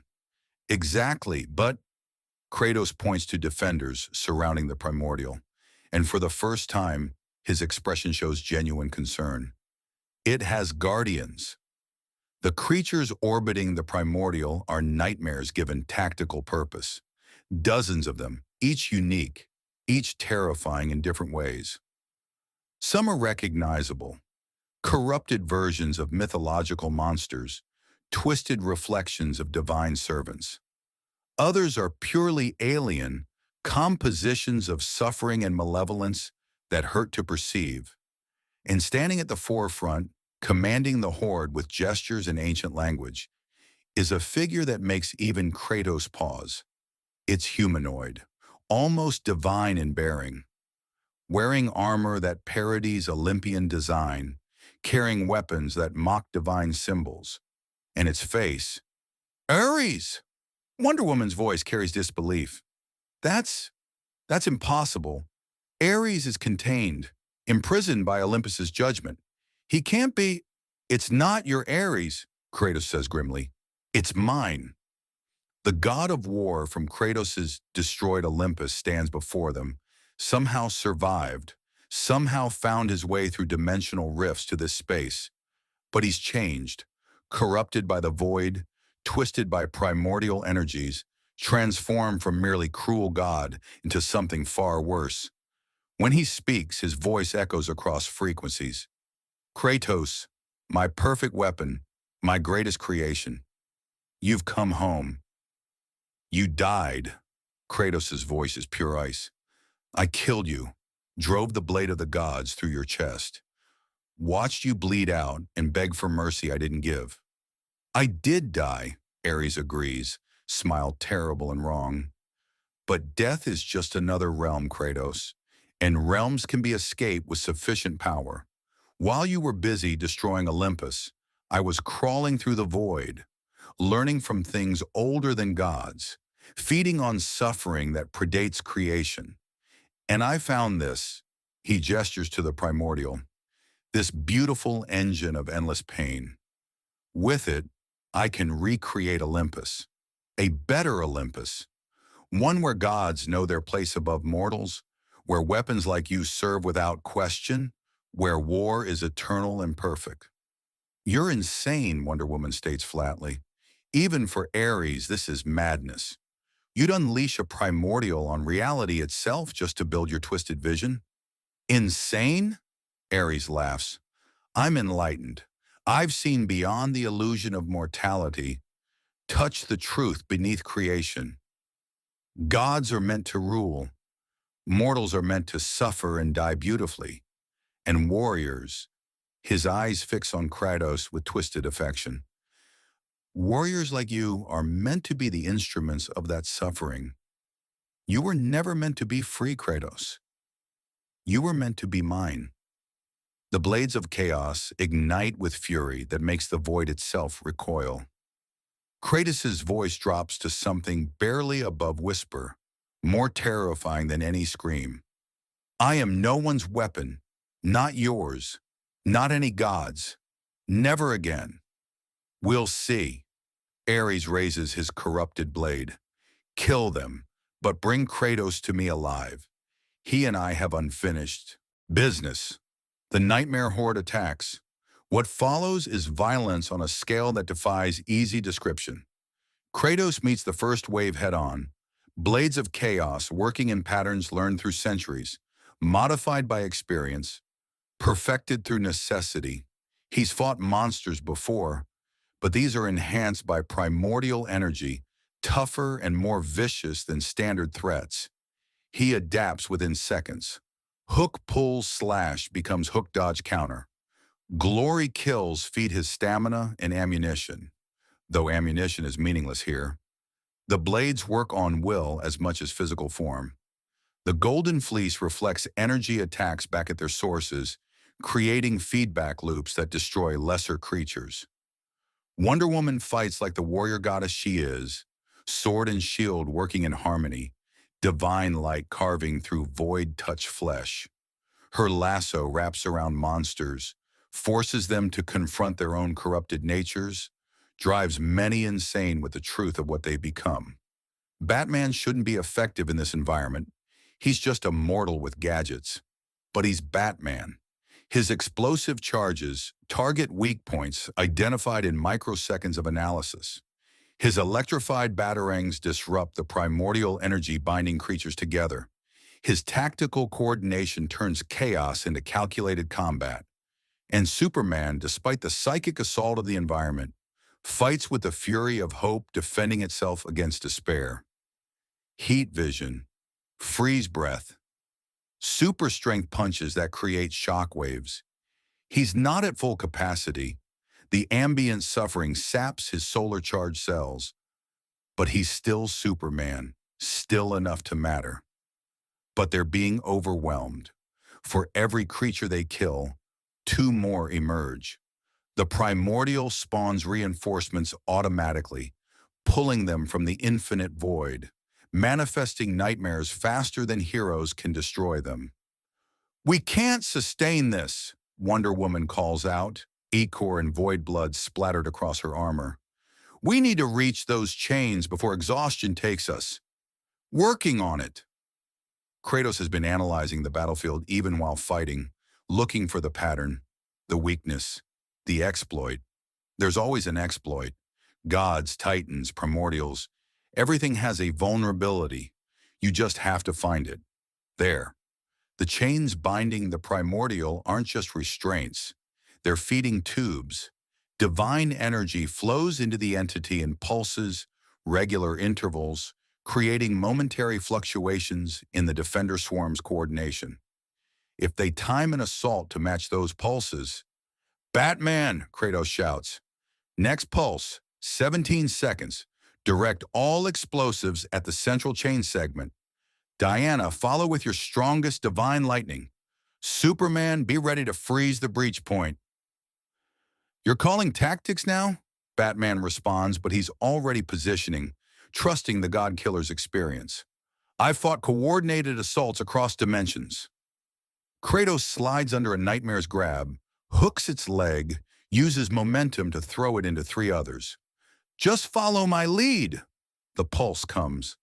Batman's explosives detonate in perfect sequence, shape charges focusing force on a single chain link. Wonder Woman channels Zeus's lightning through her sword and shield simultaneously, amplifying divine energy against divine chains. Superman floods the weakened point with freeze breath, making the metaphysical material brittle. And Kratos throws both blades of chaos at full strength, chains extending to maximum reach, weapons burning with centuries of God-killing fury. The blades embed in the compromised chain link, and he pulls with strength born of rage and desperation and the absolute refusal to fail. The chain breaks. Divine energy erupts from the severed link, flooding the chamber with raw Olympian power that hasn't been corrupted by the void. The effect is immediate. Void-touched creatures scream as the pure divinity burns them. The primordial shudders as its anchor weakens. Reality reasserts itself more firmly. Ares' face twists with fury. "No! You'll ruin everything! I won't let you take this from me! Not again!" He charges directly at Kratos, corrupted blades swinging with divine strength amplified by void energies. The blow would kill mortals, cripple demigods. Kratos blocks with both blades crossed, and the impact creates a crater in the knot floor. "You took everything from me," Kratos growls, face inches from Ares' twisted visage. "My family, my humanity, my peace, and even death won't keep you from trying to take more." "Because you're mine," Ares screams, spittle flying. "My weapon, my creation. I made you into the perfect killer, and you dare turn against me?" "You made me into a monster," Kratos agrees. Then his expression shifts to something terrible and cold. And now the monster is eating its maker. He activates Spartan rage. The transformation is instantaneous, skin glowing red, strength multiplying, pain becoming irrelevant. In this state, Kratos is beyond reason, beyond mercy, beyond anything except the pure, focused fury that made him the ghost of Sparta. He drives Ares backward with a flurry of strikes that move faster than physics should allow. The blades of chaos become blurs of fire and metal. Ares blocks desperately, his corrupted blade cracking under the assault, his divine armor showing fractures. Kratos! Wonder Woman's voice cuts through the rage. The other chains! We need to cut them while the primordial is weakened. The words almost don't penetrate. Spartan rage doesn't care about strategy, doesn't care about anything except destroying the enemy before him. But underneath the rage, buried deep, there's still something of the man who loved his daughter. And that man knows. Ares is distraction. The real threat is the primordial. With effort that costs him physically, Kratos forces the rage into controlled fury instead of berserker madness. He drives Ares back with a massive strike, then turns toward the chains. Finish this, he calls to his team.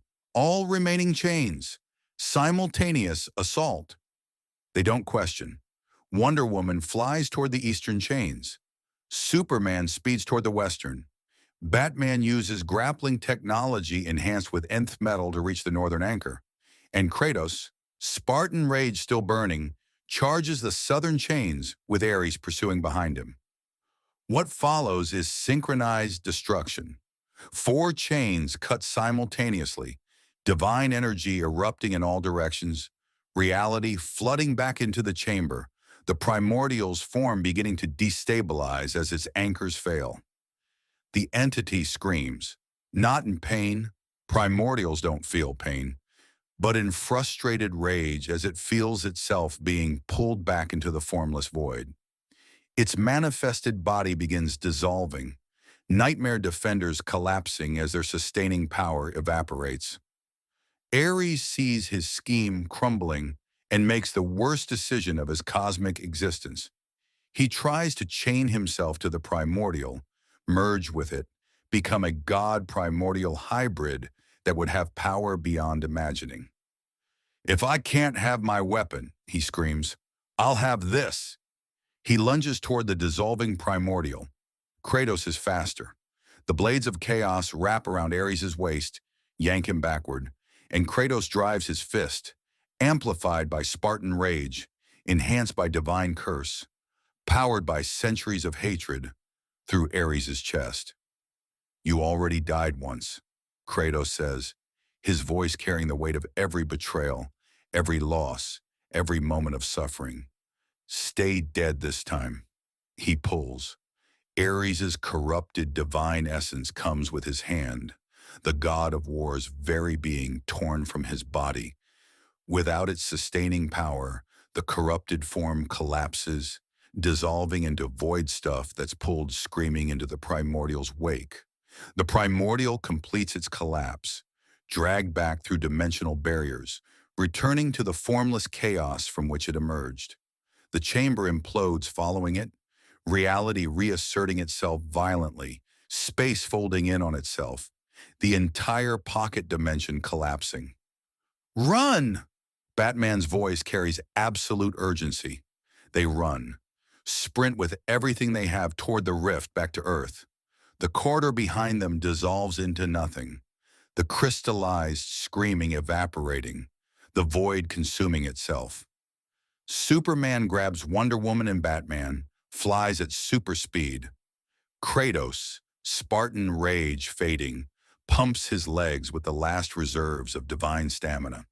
They burst through the rift in a tumble of bodies in desperation, crash onto Cretan soil in a heap of exhausted heroes. Behind them, the dimensional tear seals completely, reality scarring over like flesh over a wound. Silence. Blessed, beautiful silence. Kratos lies on his back, staring at Earth's blue sky, blades of chaos cooling beside him. His body screams with exhaustion. Spartan rage always leaves him drained. But he's alive. They're all alive. And Ares is finally truly dead. Not imprisoned, not dormant, not waiting to return. Dead, gone, erased from existence. The revenge he's carried for centuries is finally complete. So why does he feel empty instead of satisfied? Wonder Woman crawls over to check on him, her armor cracked and battered. Kratos, are you injured? Always injured, he responds automatically.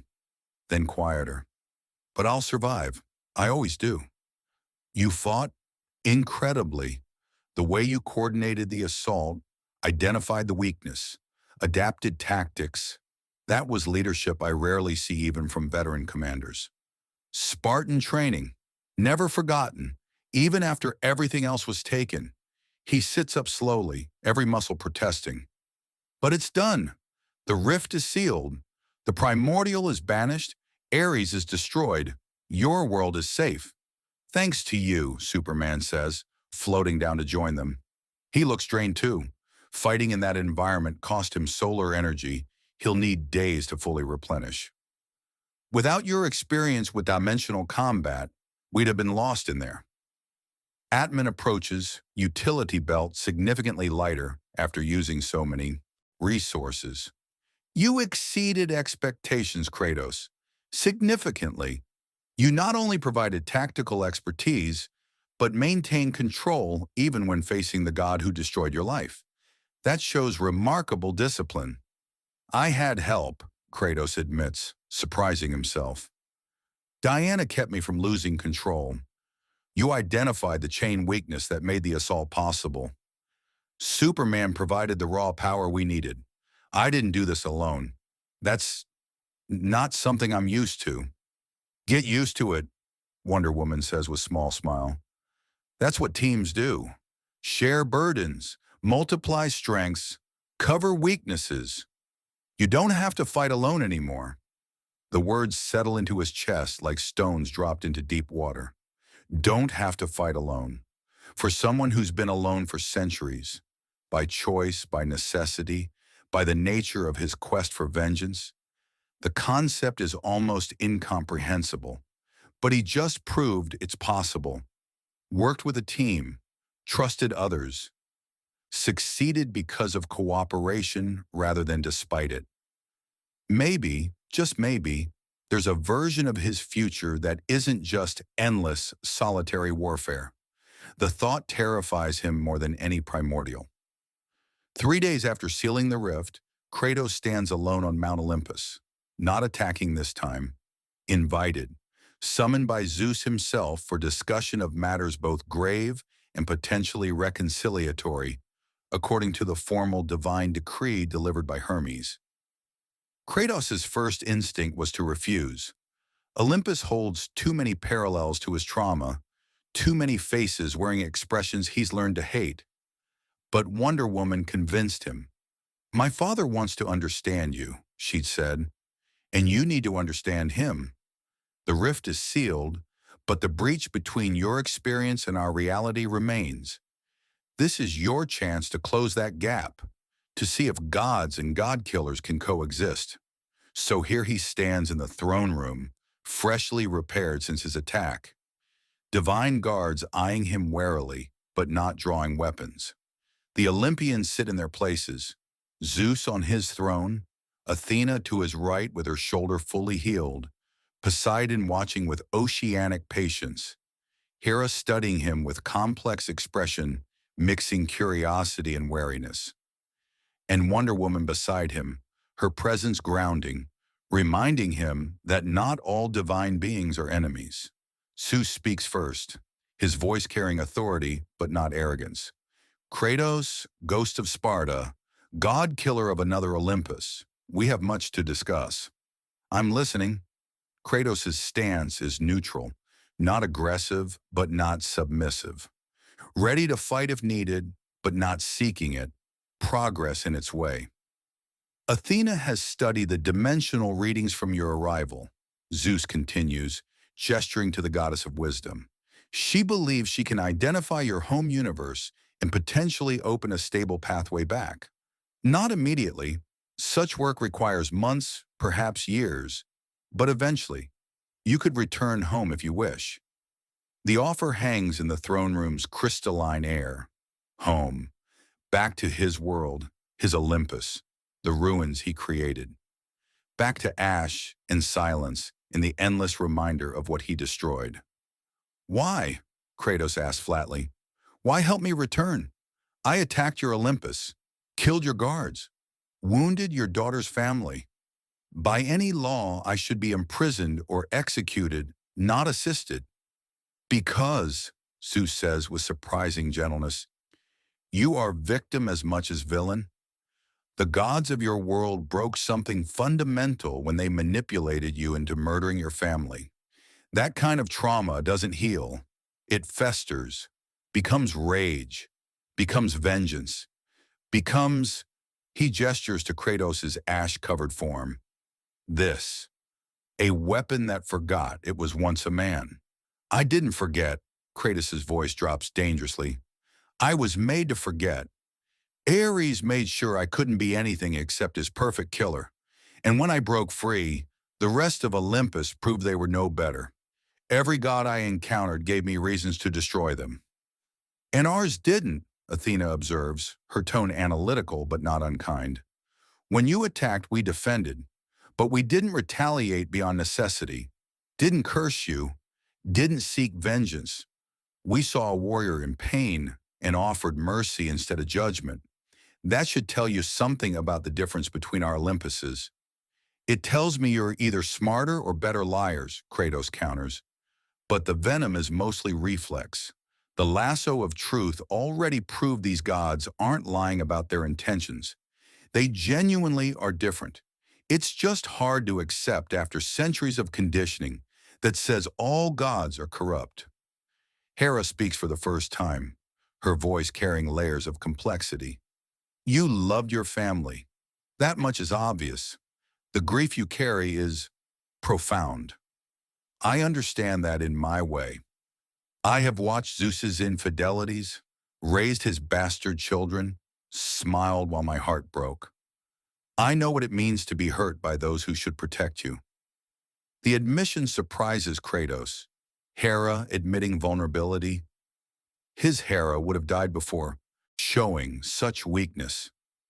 The difference, Hera continues, is that I chose to remain, to work within Olympus for change instead of destroying it, to be the voice calling Zeus toward better behavior.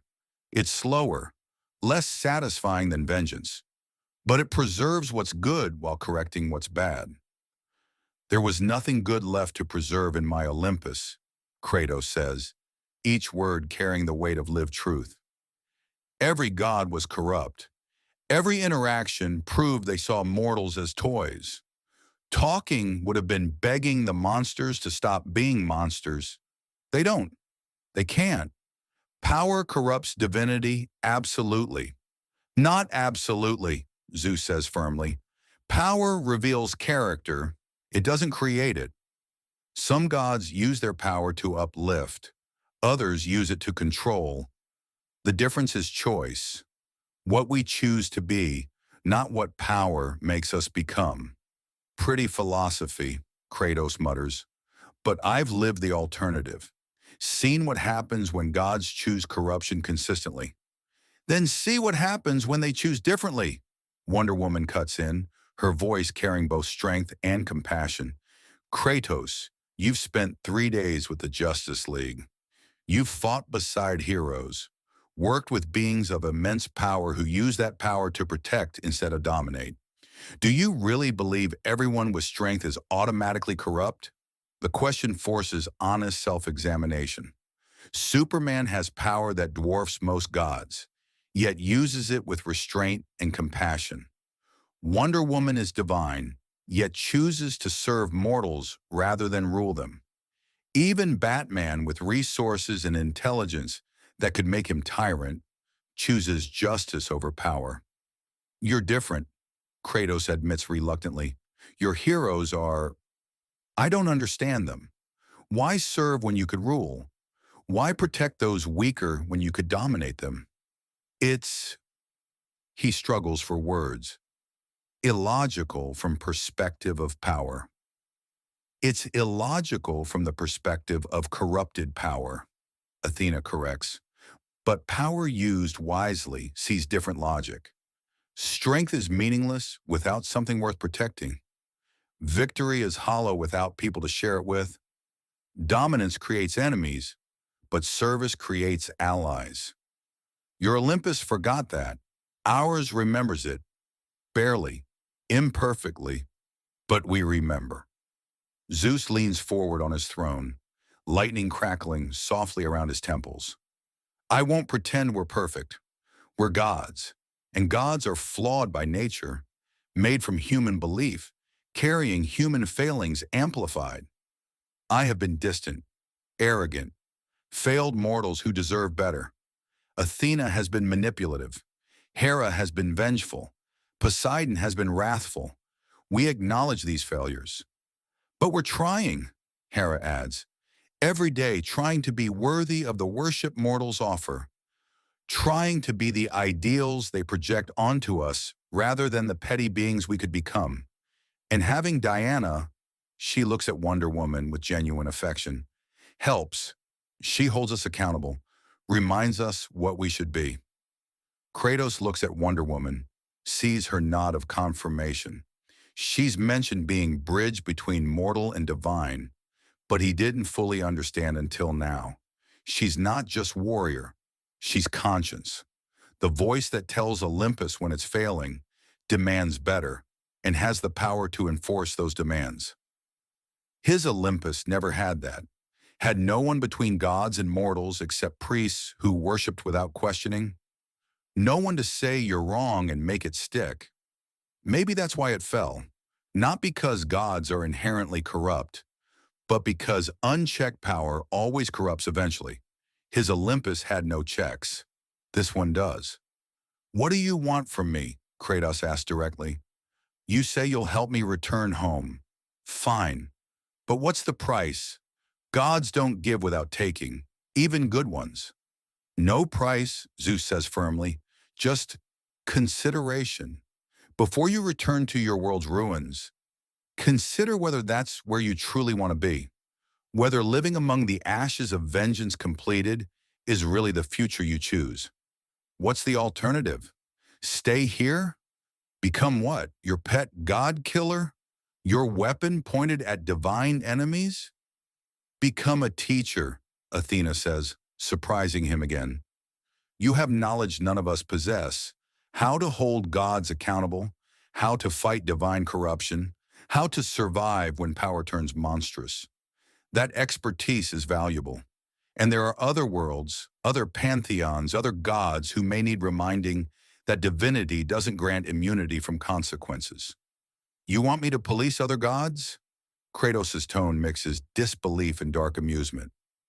Make me divine hunter, traveling between worlds to kill corrupt immortals? Not kill, Wonder Woman corrects. Judge, investigate, intervene when divine power abuses mortal trust. Yes, sometimes that means fighting, but sometimes it means teaching, showing gods what happens when they forget themselves, being the living reminder that gods can die if they deserve it. The concept is alien. Kratos has only ever been weapon. First Ares' weapon, then weapon of his own vengeance. The idea of being something more purposeful, more constructive, more controlled, doesn't fit his self-image. But then, nothing about the last few days fits his self-image. Fighting beside heroes, protecting innocence, feeling satisfaction from saving lives instead of taking them, experiencing something dangerously close to camaraderie with the Justice League. Maybe his self-image needs updating. I'll think about it, he says finally, and the words surprise him as much as everyone else. Not rejection, not acceptance, just consideration. But I need time, need to process everything that's happened. I spent centuries certain all gods were corrupt. 3 days don't erase that certainty easily. Take all the time you need, Zeus says generously. Our offer stands indefinitely. When you're ready, if you're ever ready, we'll discuss details. Until then, you're welcome on Olympus as guest, not prisoner. Even after I attacked you? especially because you attacked us and then stopped when shown truth. Zeus's smile carries wisdom earned through eons. That takes more strength than attacking ever could. Anyone can be weapon. Only the truly strong can choose to be something else. Before Kratos can respond, Hermes appears in a flash of winged sandals, his expression urgent. Father, forgive the interruption, but we have situation. Ares, our Ares, has escaped containment. The throne room goes silent. Diana's face drains of color. That's impossible. The wards holding him were designed by Hephaestus himself.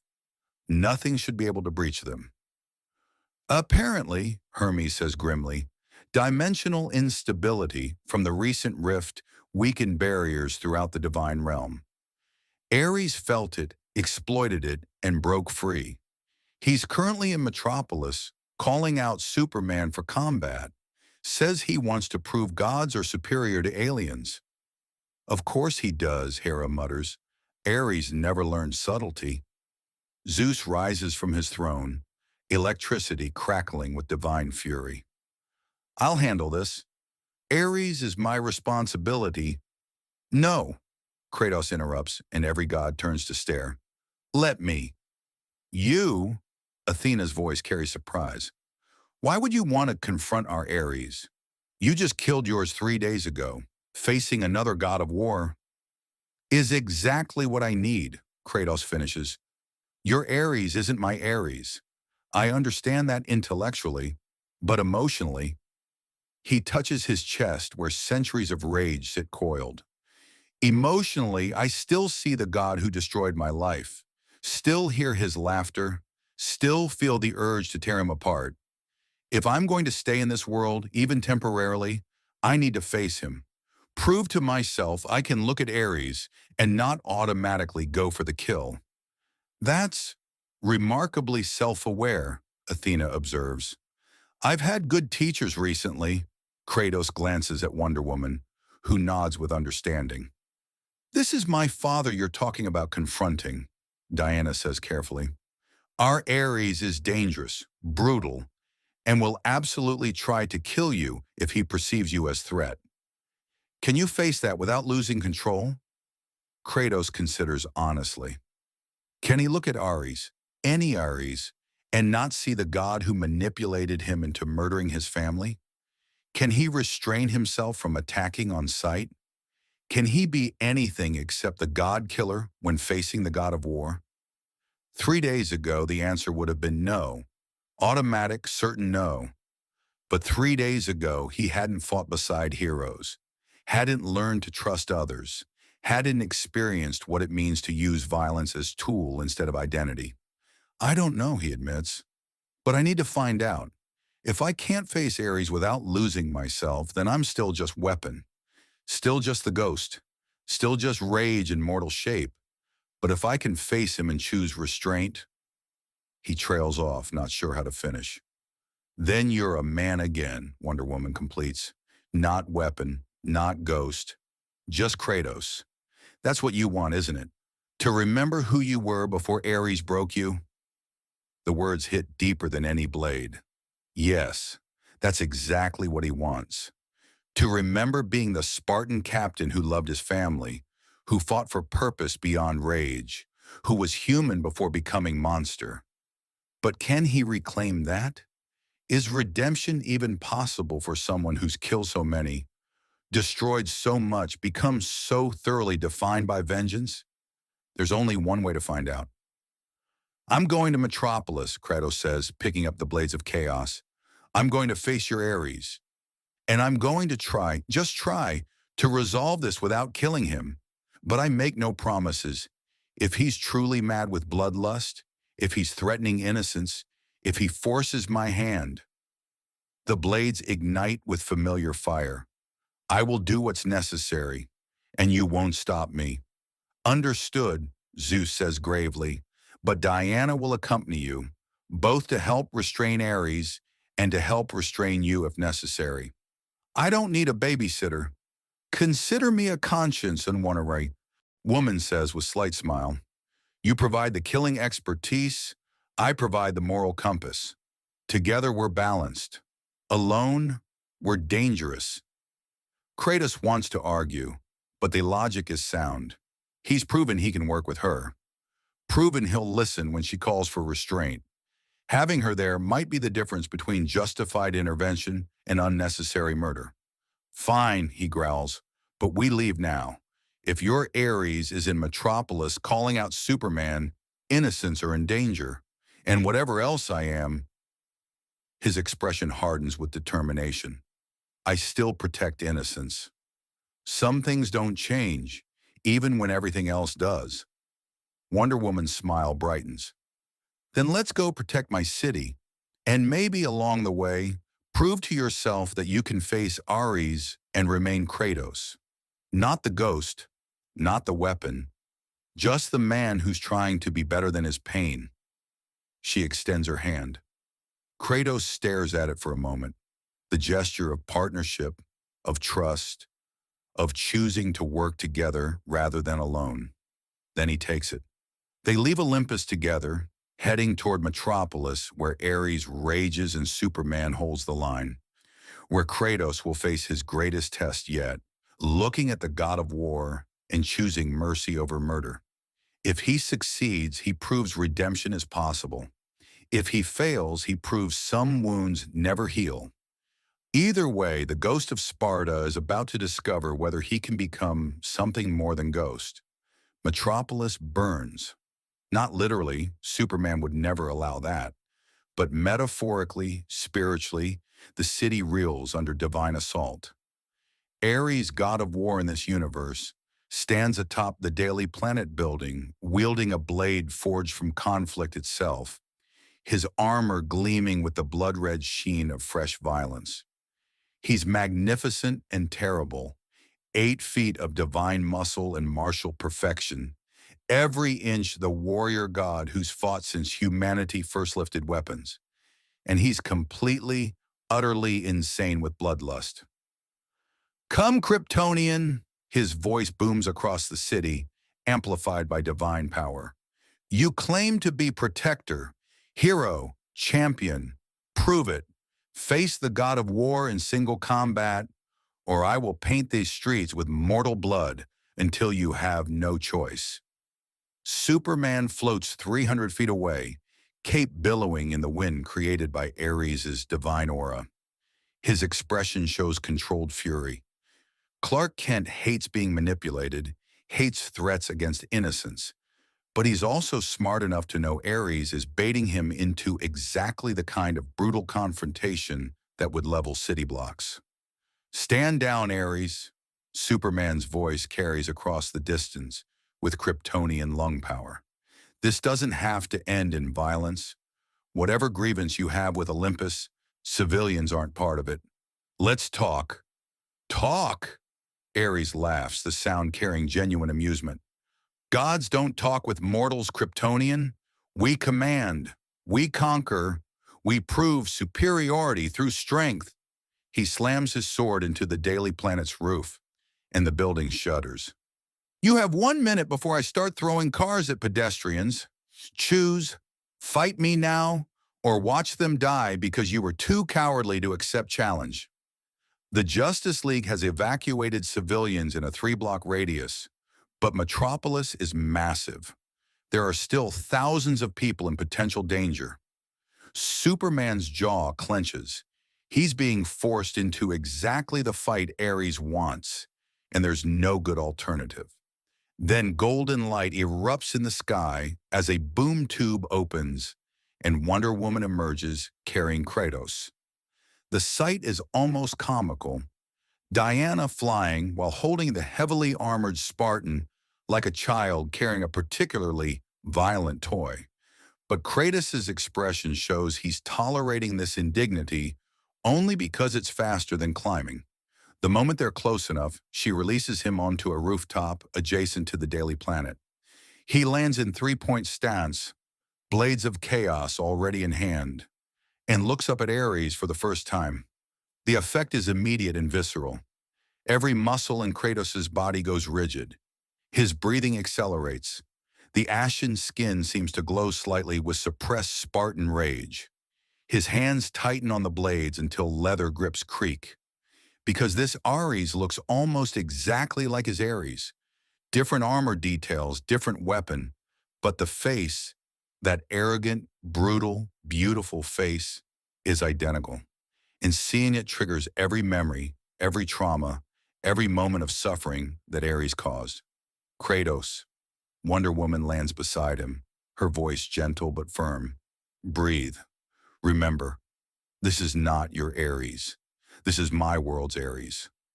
Different being, different history, different... I know, Kratos forces out through clenched teeth. Intellectually, I know. But my body doesn't. My rage doesn't. Every instinct is screaming to kill him. Right now, before he can hurt anyone else. Before... His voice breaks slightly. Before he makes another weapon out of someone's father. Ares notices them, his divine senses picking up the new arrivals. His eyes narrow, focusing on Kratos with predatory interest. Diana, sister, come to stop me? You know you can't. You're strong. But I am war itself. I am... He stops mid-sentence, really seeing Kratos for the first time. Wait, who is that with you? That warrior? I know him. No, I don't know him, but I should. He carries the scent of battlefields I've never walked, blood I've never tasted, victories I've never claimed. What are you? I'm the man who killed you, Kratos says flatly, his voice carrying across the distance with Spartan projection. Different you, different world. But I killed Ares, drove the blade of the gods through his chest, watched him die begging for mercy I didn't give. And looking at your face, your exact face, makes me want to do it again. The honesty is brutal. Diana tenses, ready to intervene. Superman moves closer, recognizing the potential for catastrophic violence. Ares himself goes very still, divine senses processing the truth in those words. You killed a god, Ares says slowly. Killed me. Another version of me, but still me. His expression shifts from arrogance to something more complex, respect mixed with challenge. And you came here to do it again. No, Kratos forces himself to say, each word costing effort. I came here to prove I don't have to, that I can look at you and see different being instead of the monster who destroyed my life, that I can choose restraint over revenge. Why? Ares sounds genuinely curious. If I hurt you, some version of me hurt you, why not take vengeance? That's what warriors do. That's what I would do. Because I spent centuries being what you would do. Kratos' voice carries weight of lived experience. I became vengeance, became rage, became weapon, and it cost me everything. My family dead by my hand, my world destroyed by my actions, my humanity buried under ash and blood. I won't, his hands tremble on the blades. I won't let you make me that again. This world's gods are trying to be better. Diana is trying to help me be better. And I'm trying, just trying, to be more than the ghost of Sparta. The admission hangs in the metropolis air. Ares studies Kratos with eyes that have seen 10,000 years of warfare, and for the first time, his arrogance cracks slightly. You're serious. You actually came here to not kill me. Ares laughs, but it's not mocking. It's almost impressed. That's the hardest fight there is. Harder than any battle I've fought. Choosing mercy when rage demands blood. Choosing restraint when instinct screams for violence. That's the war no god has ever won. I'm not trying to win, Kratos says. Just trying not to lose myself again. Ares is silent for a long moment. Then he does something that surprises everyone. He lowers his sword. All right, I respect that. I respect a warrior who fights his own nature. That's worthy of acknowledgement. Ares, Diana's voice carries disbelief. You're standing down. You were just threatening civilians.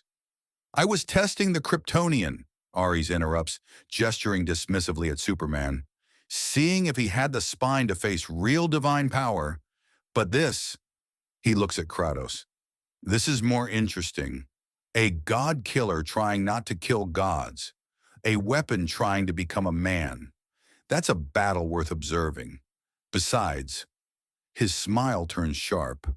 I want to see if he succeeds, because if a warrior who destroyed Olympus can choose mercy, then maybe something flickers in his expression, almost vulnerable. Maybe any of us can change.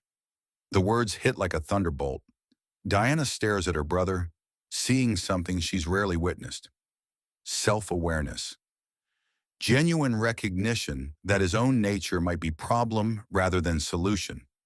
You want to change? She asks carefully, hardly daring to believe it. I want to understand why I am what I am, Ares says, and for the first time his voice carries something other than arrogance. Why war? Why violence? Why can't I exist without conflict? I'm god of war, yes, but does that mean I must always be at war? Or can I, he struggles with the concept, can I be God who understands war without needing to cause it? That's what I've been trying to teach you for decades, Diana says, hope flickering in her voice. That understanding something doesn't mean serving it, that your domain is war, but your nature doesn't have to be. And I've rejected it every time because it seemed weak. Ares looks at Kratos again. But this warrior isn't weak. He's possibly the strongest being I've encountered. And he's choosing restraint. That's not weakness. That's, he searches for the word, power under control. The ultimate warfare, fighting yourself and winning. Kratos has no idea how to respond. He came here expecting battle, expecting to test his restraint against overwhelming rage. Instead, he's somehow inspired, reformed. He doesn't even know what to call this. The god of war recognizing value and choosing peace? It's so alien to his experience that he almost can't process it. Superman descends to roof level, relief evident on his face. So we're not fighting? No throwing cars at civilians? No, Ares says, actually sounding apologetic. I was testing poorly. I wanted to see if you had warrior's heart or just alien strength. But I see now there are better tests, better questions to ask. Such as? Batman's voice cuts in. He's been observing from a nearby rooftop, always ready to intervene if needed. Because, from where I'm standing, you just threatened thousands of innocent lives to pick a fight with Superman. That's not testing. That's terrorism. It's what I do, Ares says simply. What I've always done. Challenge, provoke, force combat, because combat is where truth lives. But maybe, he looks at Kratos, at Diana, at his own hands that have caused so much suffering. Maybe there are other truths, other ways to be god of war, without being slave to war. That's growth, Flash says, vibrating into existence on the rooftop. Actual character growth from a god. Someone write this down. It's historic. Don't mock him, Wonder Woman says firmly, but her eyes are shining with something like tears. Do you know how long I've waited to hear my brother question his nature? To see him consider alternatives to endless violence? This is, her voice breaks slightly, this is everything I've hoped for. Ares looks uncomfortable with the emotion, but he doesn't retreat from it. Don't celebrate yet, sister. I'm still god of war, still carry violent nature, still hear the music of clashing swords and breaking bones, and call it beautiful. But maybe, he glances at Kratos, maybe I can learn from one who's been further down that path than I have, one who walked violence to its absolute end and found only emptiness. Is that what you found? Diana asked Kratos gently. When you destroyed your Olympus? When all your enemies were dead and vengeance was complete? Kratos is silent for a long moment, wrestling with admission he's barely made to himself. Finally, Yes, I stood in the ruins of Olympus, covered in divine blood, surrounded by corpses of gods I'd spent centuries hating, and I felt nothing. Not satisfaction, not peace, not closure, just vast, terrible emptiness. Because revenge doesn't heal wounds, it just makes new ones. But you kept going, Ares observes. Kept being the weapon. Why? Because I didn't know how to be anything else, Kratos admits. The weapon was all I had left. My family was dead. My humanity was buried. My purpose was fulfilled. I was just going through motions, existing because stopping meant confronting the emptiness. And now, Ares presses, what are you now? Kratos looks at the blades of chaos in his hands, at the divine weapons that have been literal extensions of his body for centuries. Then he looks at Diana, at Superman, at the heroes who've shown him alternatives to endless violence. Now I'm trying to be something new, he says slowly, trying to be warrior who fights for protection instead of vengeance, trying to be man instead of weapon, trying to honor my daughter's memory by becoming something she'd be proud of instead of terrified by. That's the hardest battle, Ares says with surprising gentleness. Fighting your own nature, your own conditioning, your own history. I've fought titans and gods and cosmic entities, but I've never fought myself, never questioned whether I should be what I am. Maybe it's time you did, Diana says, moving closer to her brother, her hand extended in peace.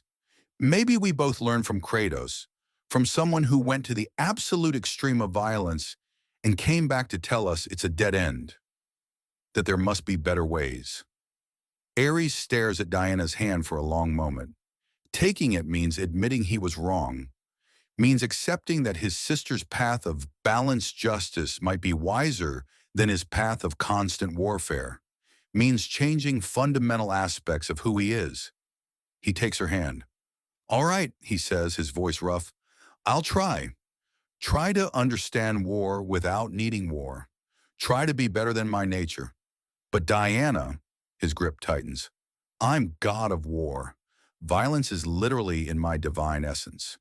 Expecting me to become pacifist is expecting the ocean to stop being wet. I can't promise I'll succeed. I'm not asking for pacifism, Diana says firmly. I'm asking for wisdom, for you to learn when war is necessary versus when it's just your nature looking for outlet. That's all. Just think before you act. Choose instead of reacting. That sounds exhausting. It is, Kratos confirms, surprising everyone by actually engaging in the conversation. Every moment of every day, choosing restraint over rage, choosing thought over instinct, choosing mercy over murder. It's the hardest thing I've ever done. Harder than killing Zeus. Harder than destroying Olympus. Harder than surviving eons in Hades. But you're doing it, Superman observes floating closer. And that matters. Not perfection, just the effort. That's what makes someone a hero instead of a villain. I'm no hero, Kratos growls automatically. You saved this city today, Superman counters. Came here ready to kill your greatest enemy, and instead chose to inspire him toward better behavior. If that's not heroic, I don't know what is. Kratos wants to argue, but the words die in his throat. Because maybe, just maybe, Superman is right. Maybe heroism isn't about being perfect or righteous or pure. Maybe it's just about choosing in each moment to be better than your worst instincts. Maybe redemption is possible after all. Ares sheathes his sword with decisive motion. I'm returning to Olympus, going to meditate on all of this. But Kratos, he meets the ghost eyes directly. Thank you for showing me that even God of War can choose something other than war. That's a gift I didn't know I needed. He opens his own boom tube and steps through, leaving the heroes on the metropolis rooftop in stunned silence. Did that actually just happen? Flash asked the air. Did we just witness character growth from Ares, god of murder and mayhem and things that go stab in the night? We did, Diana says, her voice filled with wonder and hope. And it's all because of you, Kratos. Because you chose to face your trauma instead of hiding from it. Chose to show vulnerability instead of just strength. Chose to be human instead of divine. I'm not divine, Kratos mutters. Just cursed to be harder to kill than I should be. And yet you use that curse to protect others. Superman smiles, his expression carrying that unique blend of power and gentleness. That's the difference between villain and hero. Not the power, not the past, just the choice of what to do with both. Kratos stands on the metropolis rooftop, blades of chaos cooling in his hands, and realizes something profound. For the first time in centuries, he's not defined by what was done to him. He's defined by what he's choosing to become. It's terrifying. It's liberating.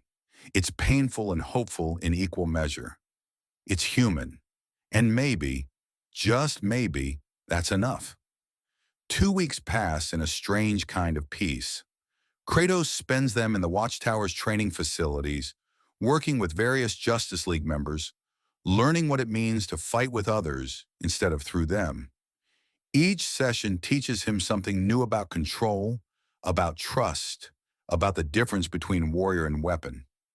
Batman's combat analytics identify patterns in Kratos' fighting style, moments where trauma overrides tactics, where rage compromises efficiency. You're strongest when you're controlled, Bruce says after one particularly intense sparring match. Your berserker state is powerful, yes, but you make mistakes. Leave openings. Spartan rage should be last resort, not first instinct. The observation stings because it's true. Kratos has spent so long using rage as primary weapon that he's forgotten the Spartan discipline underneath. The calculated warrior who became captain through skill, not just fury. They work on it. Batman designing scenarios that trigger Kratos' rage response, teaching him to recognize the moment before loss of control, training the ability to choose calm over fury. It's exhausting, frustrating work, but slowly, incrementally, Kratos improves. Flash teaches speed and adaptation. You're incredibly fast for someone your size, Barry says with genuine admiration, but you move like you expect every fight to be prolonged. What if you could end threats in seconds instead of minutes? Less time fighting means less time for rage to build. The speedster's philosophy is alien to Kratos' experience. His fights have always been prolonged, brutal affairs, but Barry demonstrates how efficiency reduces suffering for everyone, including the warrior. Quick, precise strikes that end conflict before it escalates. Kratos finds himself enjoying the lessons. It's purpose without vengeance, growth without trauma, learning without losing. Wonder Woman works with him on the psychological aspects. They sit in the Watchtower's meditation chamber, a space designed to dampen violent impulses, and she guides him through processing centuries of trauma he's never properly confronted. "You've never grieved," she says one day, her voice gentle but firm. "Never properly mourned your family. You went directly from loss to rage, from grief to vengeance. You skipped the healing because healing felt like betrayal of their memory." The words crack something in Kratos' chest. Healing means accepting they're gone, accepting I killed them, accepting that no amount of divine blood will bring them back. "Yes," Diana says simply, "and that's terrifying, because rage is easier than acceptance. Vengeance gives purpose. But Kratos," she takes his scarred hand in hers, "your daughter wouldn't want you to spend eternity suffering. She'd want you to live, actually live, not just exist between battles." "How do you know what she'd want?" His voice is rough with suppressed emotion. "Because I know what I'd want if I were her. If my father became consumed by my death, spent centuries destroying himself in my name, refused to ever be happy again because I was gone. That would be torture. Knowing my death created endless suffering instead of inspiring someone to live better, love harder, be more than their trauma. The logic is undeniable. His daughter would hate what he became, would weep for the father who turned into a monster wearing her memory as justification. For the first time in centuries, Kratos allows himself to truly cry. Not the angry tears of rage, but the deep, wrenching sobs of genuine grief. Diana holds him through it, this ancient warrior breaking down like the father he once was, and doesn't judge, doesn't hurry, just provides space for pain too long denied. When the storm finally passes, Kratos feels lighter. Not healed, healing from this will take years, maybe lifetimes, but started. The first steps on a road he's been avoiding for too long. Superman brings a different kind of teaching, hope. They stand on the watchtower's observation deck, looking down at Earth spinning below, and Clark talks about his own struggles with power and restraint. I could conquer, Superman says quietly. With my abilities, I could rule Earth easily, make decisions for humanity, force them toward what I think is right. Many aliens assume that's what I do, that I'm tyrant hiding behind hero's costume. But you don't, Kratos observes, because that would make me exactly what I fight against. Power used to control instead of protect. I choose every single day to serve instead of rule, to protect instead of dominate. That choice is harder than any physical battle, but it's what makes the difference between hero and villain. You make it sound easy. It's not, Superman admits. There are days I'm so frustrated with humanity's self-destructive tendencies that I want to just fix everything by force. But that's not my right. They have to choose their own path. I just help protect them while they do. And if they choose wrong, choose war, suffering, self-destruction, then I help them survive the consequences and hope they learn. But I don't take their choice away, because beings without choice are just slaves, and I won't be slave master, no matter how benevolent my intentions. The philosophy resonates with Kratos in unexpected ways. He's been slave to Ares, to rage, to vengeance. He knows what it means to have choice stripped away. Superman's commitment to preserving others' agency, even when it's frustrating, shows a kind of strength Kratos is only beginning to understand. On the 13th day, Zeus visits the watchtower personally. The king of Olympus arrives through a golden boom tube, accompanied by Athena and, surprisingly, Ares. The god of war looks uncomfortable in the technological environment, but he's there voluntarily. That alone is significant. They gather in the conference room, Justice League, Olympians, and Kratos in the center, the god killer surrounded by gods. We've been working on the dimensional mathematics, Athena begins, pulling up holographic equations that hurt to look at directly, calculating the pathway back to your home universe. And we've found something concerning. Kratos' hands tighten on the table. Concerning how? Your universe is collapsing, Zeus says bluntly. With Olympus destroyed, the divine anchors that stabilize reality are gone. Your world is experiencing cascading dimensional failure.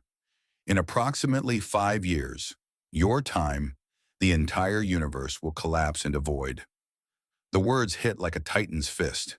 Kratos' world, his Greece, his ruins, his self-imposed exile, is dying.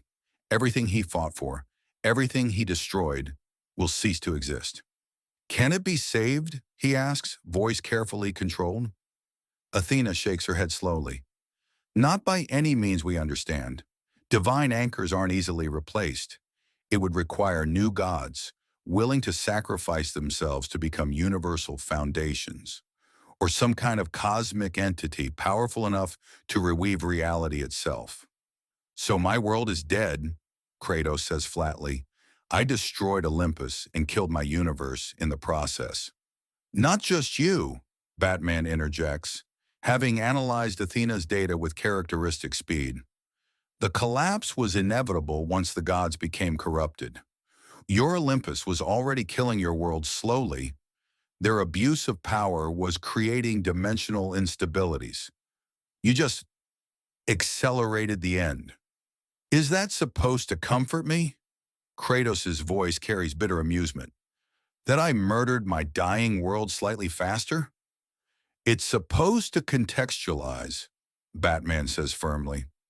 You're not the villain of your story, Kratos. You're the desperate solution to an unsolvable problem. Your gods were destroying everything, and you stopped them. The fact that stopping them had catastrophic consequences doesn't make you tragic. And now you have a choice, Wonder Woman adds, leaning forward. Your world is dying. You can return to it, watch it collapse, die with your universe. Or you can stay here, make a new life, become something other than Ghost of Sparta. The choice sits heavy in the air. Return to the ashes and die with them, or stay and build something new. Loyalty to the dead or service to the living. Kratos thinks of his daughter. If she were here, what would she want? Would she want him to die gloriously in the ruins of vengeance? Or would she want him to live, to grow, to become the father she remembered instead of the monster he became? The answer is obvious. She'd want him to live, to try, to be better. I'll stay, he says finally, each word costing effort. But I need purpose. I can't just exist. I need mission, need reason to keep being more than weapon. We have one for you, Zeus says, surprising everyone. Ares and I have been discussing it with his new perspective. He glances at his son, who nods reluctantly. There are other gods, Ares says, his voice carrying unusual thoughtfulness. Other pantheons across this universe. Some noble like ours tries to be, some corrupt like yours was, and the corrupt ones, his expression hardens. They make mistakes, abuse power, hurt mortals who can't fight back. They need accountability. You want me to hunt corrupt gods, Kratos realizes. We want you to judge them, Athena corrects. Investigate. Determine if they're truly corrupt or just flawed. And if they're corrupt, if they're causing harm that cannot be tolerated, then yes, we want the ghost of Sparta to remind them that gods can die. You're asking me to become divine assassin, Olympus's weapon pointed at other pantheons. We're asking you to become what you were trying to be all along, Wonder Woman says. Champion for those who can't fight divine power. Voice for mortals who suffer under corrupt gods. Not weapon, judge, not assassin, arbiter, not ghost, guardian. The distinction is subtle but crucial. Not killing for vengeance, but intervening for justice. Not destroying out of rage, but acting after careful consideration. Not weapon wielded by others, but warrior making his own choices. I'm not qualified to judge gods, Kratos protests. I'm too biased, too damaged, too perfect, Superman interrupts. You're perfect for this because you understand both sides. You were mortal who suffered under divine abuse. You became weapon forged by gods. You've experienced the best and worst of divine power. That makes you exactly the right person to evaluate other gods fairly. And you won't be alone, Diana adds. I'll work with you. Provide balance. You bring the judgment, I bring the mercy. Together, we ensure gods are held accountable without becoming tyrants ourselves. Kratos looks around the table at gods and heroes offering him purpose beyond vengeance, offering him chance to use his skills for protection instead of destruction, offering him path toward redemption, however long that road might be. It's everything he didn't know he needed. All right, he says slowly, I'll do it. Judge gods. Hold them accountable. Try to be better than my rage. But he meets Zeus's eyes directly. I make final calls. If I determine a god is too corrupt, too dangerous, I end them. No second guessing. No political considerations. If they're monsters, they die. Agreed? Agreed, Zeus says without hesitation. With one condition. Diana must concur with your assessment. Two judges, not one. That prevents either bias or mercy from overriding justice. Kratos looks at Wonder Woman, who nods. I can work with that. Checks and balances. You prevent me from killing out of trauma. I prevent you from showing mercy that enables harm. Then we have accord, Athena says with satisfied smile. Welcome to your new purpose, Kratos. You're no longer Ghost of Sparta. You're Olympus's justice. Terrible name, Flash mutters. Someone workshopped that. Despite everything, Kratos feels his lips twitch in something that might eventually become a smile again. He has purpose, has mission, has something worth being more than rage. His daughter would approve. He thinks, hopes. And for the first time in centuries, hope doesn't feel like betrayal. It feels like beginning. 6 months later, the first case arrives. Kratos stands in the Watchtower's briefing room, studying holographic displays showing a remote region of the Amazon rainforest. The imagery is disturbing. Entire villages depopulated, jungle flora withered to ash, animals fleeing in unprecedented migration patterns. And at the center of the devastation, an ancient temple complex pulsing with divine energy. The Incan pantheon, Wonder Woman explains, manipulating the holograms to show details. Specifically Supe, god of death and ruler of the underworld realm, Uku Pacha. According to reports from surviving witnesses, he's emerged from his domain and is demanding human sacrifices. Not metaphorical or symbolic, actual living humans thrown into ceremonial pits. How many? Kratos' voice is controlled, but his hands rest on the blades of chaos with familiar weight. 43 confirmed dead in the last month. Batman reports from his station. Data streaming across multiple screens. Local authorities can't intervene. Anyone who approaches the temple complex experiences hallucinations, madness, sometimes death. The divine aura is too strong for unprotected mortals. And the other Incan gods? Kratos asks. Where are they?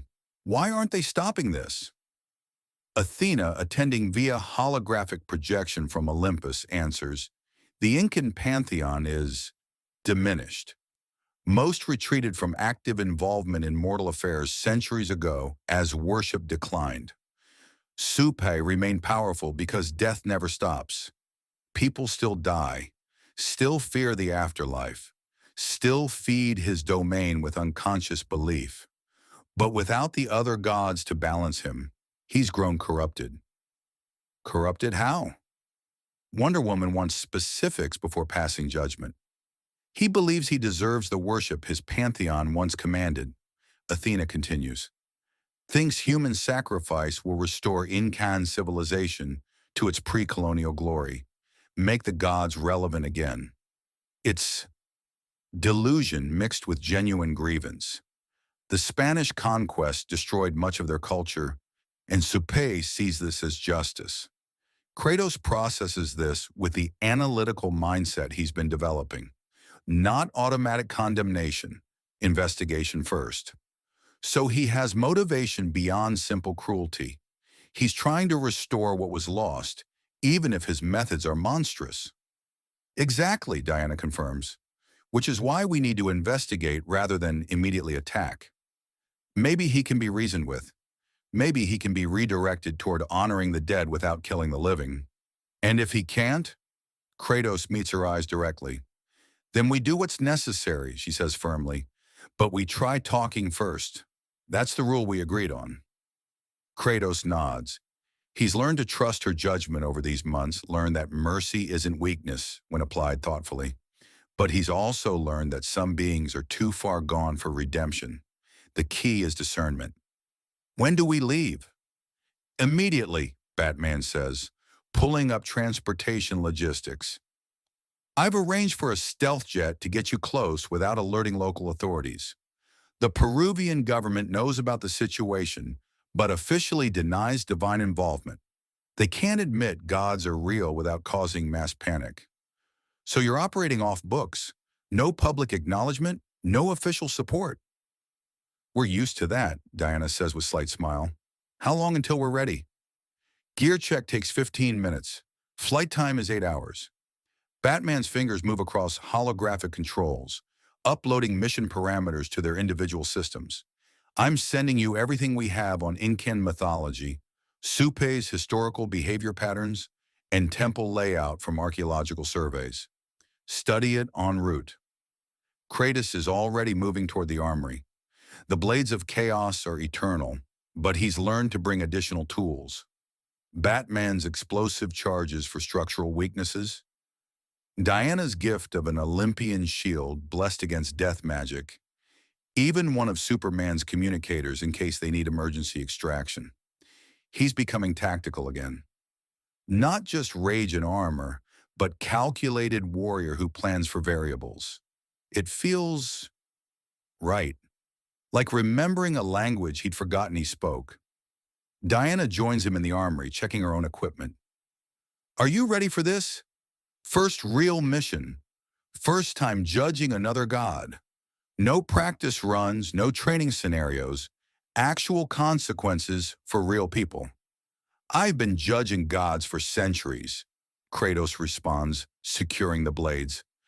Just previously, judgment was always guilty and sentence was always death. Now I have to consider alternatives. That's the hard part. But you'll consider them, she states with confidence. You've proven you can choose restraint when it matters. This is no different, just higher stakes. Everything has higher stakes when gods are involved. He secures the last piece of equipment and turns to face her directly. Diana, if it comes to combat, if Supé won't stop and can't be contained, can you actually kill him? He's death god. You've never killed a divine being before. The question is valid. Diana has fought gods, restrained them, imprisoned them. But she's never executed one, never crossed that line. Kratos needs to know if she'll back him up when the moment comes, or if her mercy will compromise them both. I can do what's necessary, she says, voice steady. I don't want to kill. I'll exhaust every alternative first. But if the choice is between Supé's life and 43 innocent deaths becoming 400, her hand tightens on her sword hilt. I'll make the choice. That's what justice requires sometimes. Not pleasant choices, just necessary ones. Kratos nods, satisfied. Good, because I need to know you won't hesitate if I'm wrong. If I say kill and you see mercy as possible, you override me. If you say mercy and I see it enables more harm, I override you. We're checks on each other. Exactly, she extends her hand, warrior to warrior. Partners in this. Equal voices, equal weight, equal responsibility for whatever we decide. He takes her hand, the gesture still feeling strange after centuries of fighting alone. But good strange, right strange. They leave the armory together, meeting Batman at the hangar. The stealth jet is prepped and ready, black metal gleaming under artificial lights. Superman is there too, hovering near the cockpit. Wish I could come with you, Clark says with genuine regret. But death magic and Kryptonian biology don't mix well. Supé's aura would weaken me significantly. We'll be fine, Diana assures him. We've got the ghost of Sparta. If anyone can handle a death god, it's someone who's literally been to Hades and back. Multiple times, Kratos adds dryly. Hades was annoying about it too. Kept trying to keep me there. Never worked. Because you're too stubborn to stay dead, Batman observes. Use that stubbornness to stay alive today. We need you back here in one piece. The concern is subtle but genuine.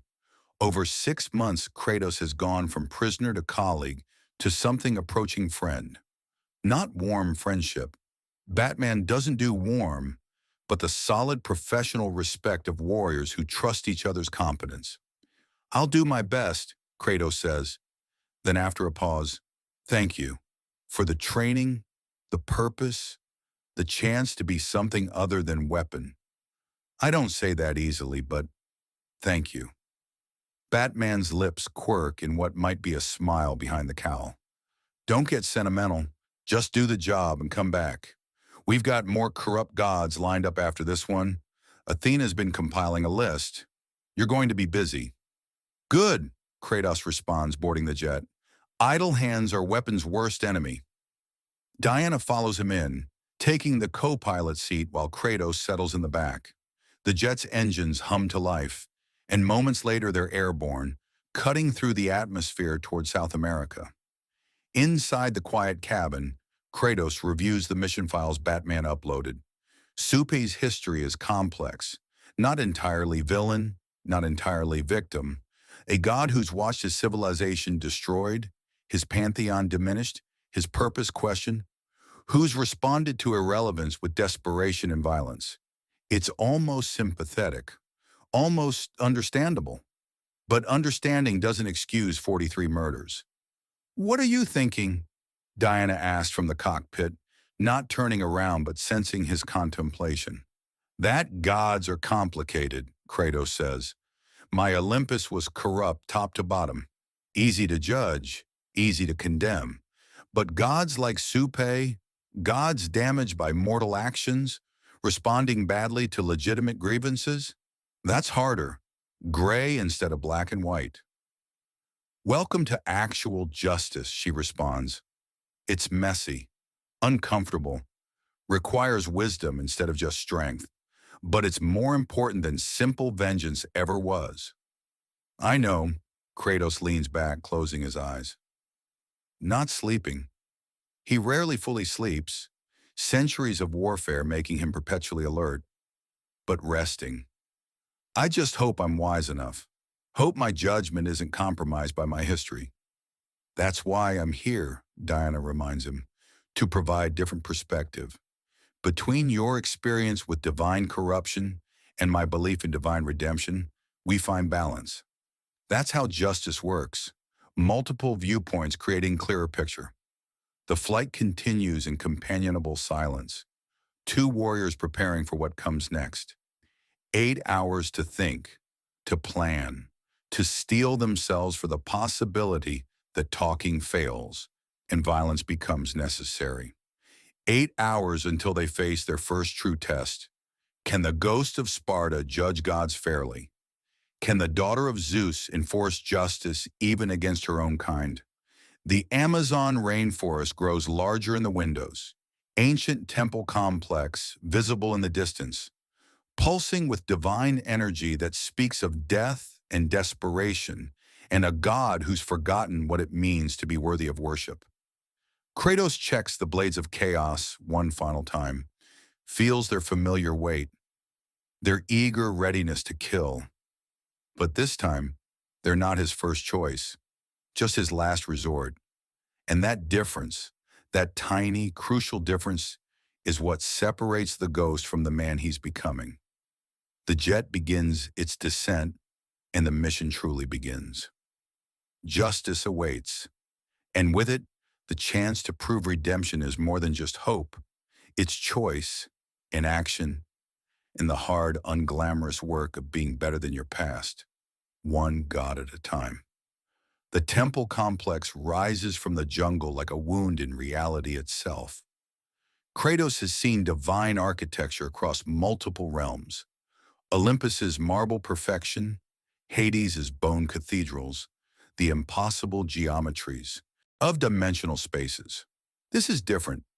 The Incan stonework is masterful, each block cut with precision that defies ancient tools, fitted together without mortar in patterns that have survived centuries. But death magic has corrupted it, turning achievement into horror. The stones weep blood. Not metaphorically, actual crimson liquid seeps from cracks, pooling in channels carved for different purposes, creating rivers of death that feed into central ceremonial pit. The air tastes of copper and rot, and everywhere, carved faces watch with empty eyes, judging visitors with the weight of civilizations lost. It's beautiful and terrible, Wonder Woman whispers, her divine senses reeling from the conflicting energies. I can feel the craftsmanship, the dedication of people who built this to honor their gods. But I also feel the corruption, the death magic twisting sacred space into slaughterhouse. Kratos approaches the entrance cautiously, every sense alert for traps, ambushes, divine manifestations. His experience with temples is extensive. They're always trapped, always defended, always more dangerous than they appear. But these traps are different, not mechanical, spiritual. A ghostly figure materializes before them, translucent, spectral, features frozen in the moment of death. It speaks in Quechua, ancient language Kratos doesn't know, but Wonder Woman's divine gift of tongues translates. Turn back, outsiders. Supe does not welcome the living. This is the realm of the dead, and the dead are hungry. We don't seek conflict, Diana says, speaking the same language flawlessly, her voice carrying divine authority. We seek audience with Supe. We bring questions, not weapons. The ghost's laugh is bitter and broken. Everyone brings weapons. The Spanish brought weapons. The Americans brought weapons. Even the descendants of the Incan people bring weapons when they come to demand their gods stop demanding what is owed. It gestures to Diana's sword, to Kratos's very obviously armed form. You are weapons. What difference do questions make? The difference is we'll listen to his answers, Kratos says through Diana's translation. I've killed gods before, many gods, but I've learned that not all divine beings deserve death. Some deserve understanding. Some deserve justice. Some deserve chance to change. We're here to determine which Supai deserves. The ghost studies Kratos with dead eyes that somehow see more than living ones. You carry death on you like a shroud. You are kindred to Supe in ways these other gods are not. You understand what it means to rule over endings. I understand what it means to be endings, Kratos corrects. I've ended civilizations, ended pantheons, ended my own humanity for a time. If anyone can judge death god fairly, it's someone who's been death's instrument. The ghost considers this, then dissipates without further comment. The temple entrance unseals, massive stone doors grinding open with sound like coffins being opened. Beyond them, darkness waits. Not natural darkness, the hungry darkness that exists in tombs and graves and places where light is given up. They enter together, Diana's divine aura providing illumination that pushes back the dark just enough to see. The passage descends, spiraling down into Earth's embrace, each step taking them deeper into Supe's domain. The walls are carved with scenes of death, not grotesque or cruel, but honest. People dying peacefully surrounded by family. Warriors dying gloriously in battle. Children dying too young, mourned by communities. Death as a natural part of life, acknowledged and honored. This is what it should be, Diana observed, studying the carvings. Death as transition, not punishment. Supe's original purpose was to guide souls, not collect them through violence. He's fallen far from this. Gods fall when worship fails, Kratos says, remembering his own pantheon's decline. When people stop believing, divine purpose erodes. What's left is desperate God clinging to relevance by any means necessary. I've seen it before. It never ends well. They reach the bottom of the spiral, emerging into vast underground chamber that defies natural geology. It's cathedral and crypt combined, supported by pillars carved to resemble bones, lit by phosphorescent fungi that give everything a ghostly green glow, and seated on throne of skulls, actual human skulls, thousands of them, spanning centuries of death, is Supe. He's magnificent and terrible, 10 feet tall, skeletal in build, wearing ceremonial regalia that combines ink and gold work with grave ornaments.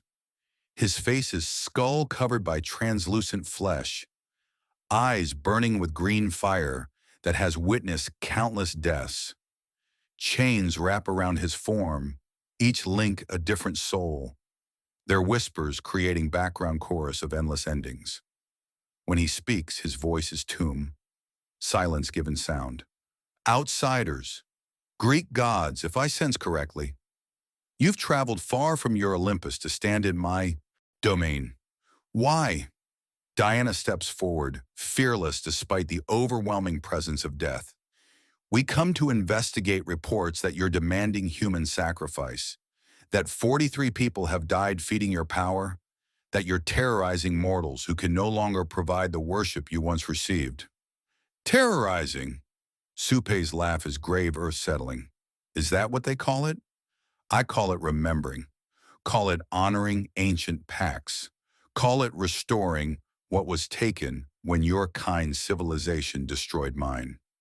The Spanish weren't our kind, Diana says firmly. We're Greek gods, not Christian conquerors. We had nothing to do with what happened to the Incan Empire. All European gods are the same.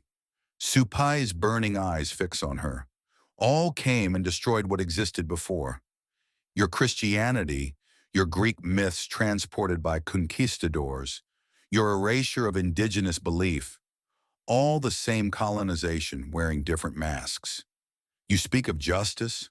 Where was justice when temples like this were desecrated? When people were forced to abandon their gods or die? When civilizations were raised and called civilization in return? The words hit with weight of historical truth. Kratos knows this rage, the fury of being erased, dismissed, destroyed by forces claiming righteousness.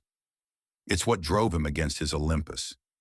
The difference is his gods deserved it. Does Supe? You're right, Kratos says, surprising both Diana and Supe.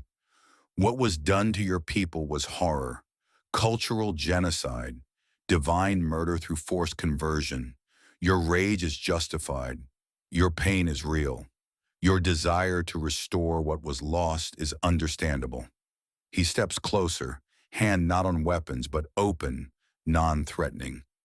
But killing innocent people won't restore anything, won't bring back the empire, won't resurrect the dead, won't make you less alone. I know because I tried. I killed everyone responsible for my suffering and found it changed nothing. The pain remained. The loss remained. The emptiness remained. You presume to understand my pain? Suppe's voice carries offense and genuine curiosity combined. You, who sit atop Olympus with your power intact, your worship ongoing, your culture dominant, what do you know of erasure? I know I destroyed my entire pantheon, Kratos says with brutal honesty. Killed every god, collapsed my civilization, erased my world's Olympus so thoroughly that the universe itself is dying. I know erasure intimately. I am erasure given form. And I'm telling you, it doesn't heal. It doesn't help. It just makes you architect of the same horror you suffered. Supe goes very still. The souls chained to him whisper more urgently, sensing significance in this moment. You destroyed Olympus? Supai's voice carries disbelief. Killed the Greek pantheon? Ended your own gods? All of them, Kratos confirms, because they betrayed me, manipulated me, destroyed everything I loved. My rage was justified. My vengeance was earned. And it accomplished nothing except making me monster who had to learn, slowly, painfully, to be something other than vengeance incarnate. Then why should I listen to you? Supe demands. If your example proves gods can be killed, proves that divine beings who fail their people deserve ending, why should I not die as yours did? Because you haven't failed yet, Diana interjects, seeing the opening. You're failing now, choosing murder over mourning, sacrifice over service. But you haven't completely fallen. You're still death god of the Incan people. You can still be what you were meant to be. Guide for souls, guardian of the dead, presence that makes death less terrifying because you're there to meet them with dignity. With what worshippers? Supai's voice breaks with genuine pain. My people are scattered, converted, assimilated. They light candles in Catholic churches, pray to saints I don't recognize.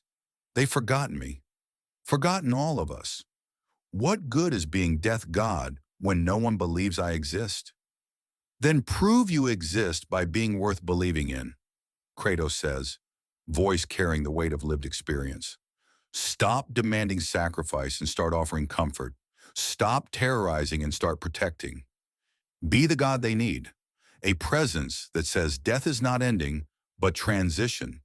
That their ancestors are honored. That their culture, however changed, still matters. You ask me to accept irrelevance disguised as virtue. I ask you to accept evolution, Diana counters. Gods must change as mortals change, or we become fossils. My Olympus changed, adapted, learned to coexist with other faiths instead of demanding exclusive worship. It's not what our ancient selves would recognize, but it's survival, and survival matters more than pride. Supe stares at them both, the green fire in his eyes flickering with emotions too complex to name. The souls chained to him whisper urgently, some calling for violence, others for mercy, all desperate for resolution. If I stop, Supai says slowly, if I cease demanding sacrifice, cease trying to restore what was lost, what then? I become minor spirit, forgotten footnote, irrelevant myth that children laugh at? That is not acceptable. Then become something new, Kratos says. Become guardian of Incan heritage. Not through violence, but through remembering. Help scholars understand your people's history. Guide descendants in honoring ancestors properly. Be bridge between past and present instead of ghost demanding past return. You ask God of death to become teacher, historian? I ask God of death to remember that death is about honoring life, Diana says gently. That your purpose isn't ending lives, but ensuring they're remembered properly. That's more important than worship. That's immortality that actually matters. The chamber goes silent except for soul whispers. Supe sits on his throne of skulls, burning eyes unfocused, clearly wrestling with decision that will define what he becomes. Finally, he speaks. These people you say I've killed, the 43, can they be brought back? No, Kratos says honestly. Death is permanent. Even gods can't change that. Then how do I atone? How do I become this new thing you suggest when I carry 43 murders? The same way anyone atone, Diana says. By being better going forward, by ensuring no 44th death, by spending eternity making amends through service instead of sacrifice. It won't erase what you've done. Nothing erases that, but it gives meaning to their deaths, that they were the ones who taught you mercy. That's the only honor you can give them now. Supei's form seems to diminish slightly, the divine presence becoming less overwhelming, more vulnerable. I am tired, he admits, and the words carry weight of centuries. Tired of rage, tired of irrelevance, tired of being forgotten God in forgotten temple. If I do this, become this teacher, this guardian, will anyone care? Will anyone even know? We'll know, Kratos says, and we'll tell others that Supe, god of death, chose honor over horror, chose service over sacrifice. That's story worth telling.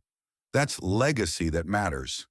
And if I fail, if the rage returns and I hurt someone, then we come back, Diana says firmly, and we do what's necessary, but we give you chance first, because even gods deserve chance to be better than their worst moments.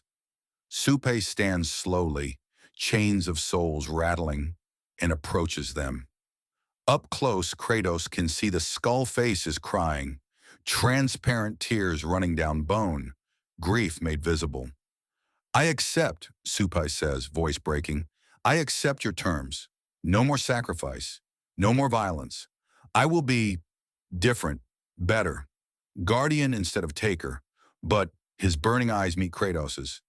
I require witness, someone who will hold me accountable, who will return if I falter and do what's necessary without hesitation. I'll return, Kratos promises. Every year, check on you, see how you're doing. And if you've broken this oath, the blades of chaos appear in his hands, burning with readiness. I'll end you without mercy. Fair? Fair, Supai agrees. Then, surprising everyone, he kneels. A death god kneeling before mortal-made weapon. Thank you for seeing me as God who could change instead of monster who must die. That's more mercy than I deserve. Maybe, Kratos says, sheathing the blades, or maybe it's justice. Sometimes they're the same thing. They leave the temple together, Supai following them to the entrance. The blood stops weeping from stones. The death magic begins receding, and as they emerge into jungle sunlight, Supai pauses at the threshold. I cannot leave, he says. My domain is here, but I can sense the world beyond, feel the descendants of my people living their lives. I will try to be what you suggested, and if I succeed, something like hope flickers in his burning eyes. Perhaps other forgotten gods will see and remember they too can evolve. Perhaps, Diana agrees, we'll spread the word that even gods who've fallen can rise again through choice. They leave Supai standing in the temple entrance, a death god learning to serve life, a forgotten deity finding new purpose. As they walk back through the jungle toward their extraction point, Kratos feels something unexpected. Pride. Not in violence accomplished or enemies defeated, pride in mercy given, justice served, potential redemption enabled. It's strange, uncomfortable, but good. We did it, Diana says, genuine joy in her voice.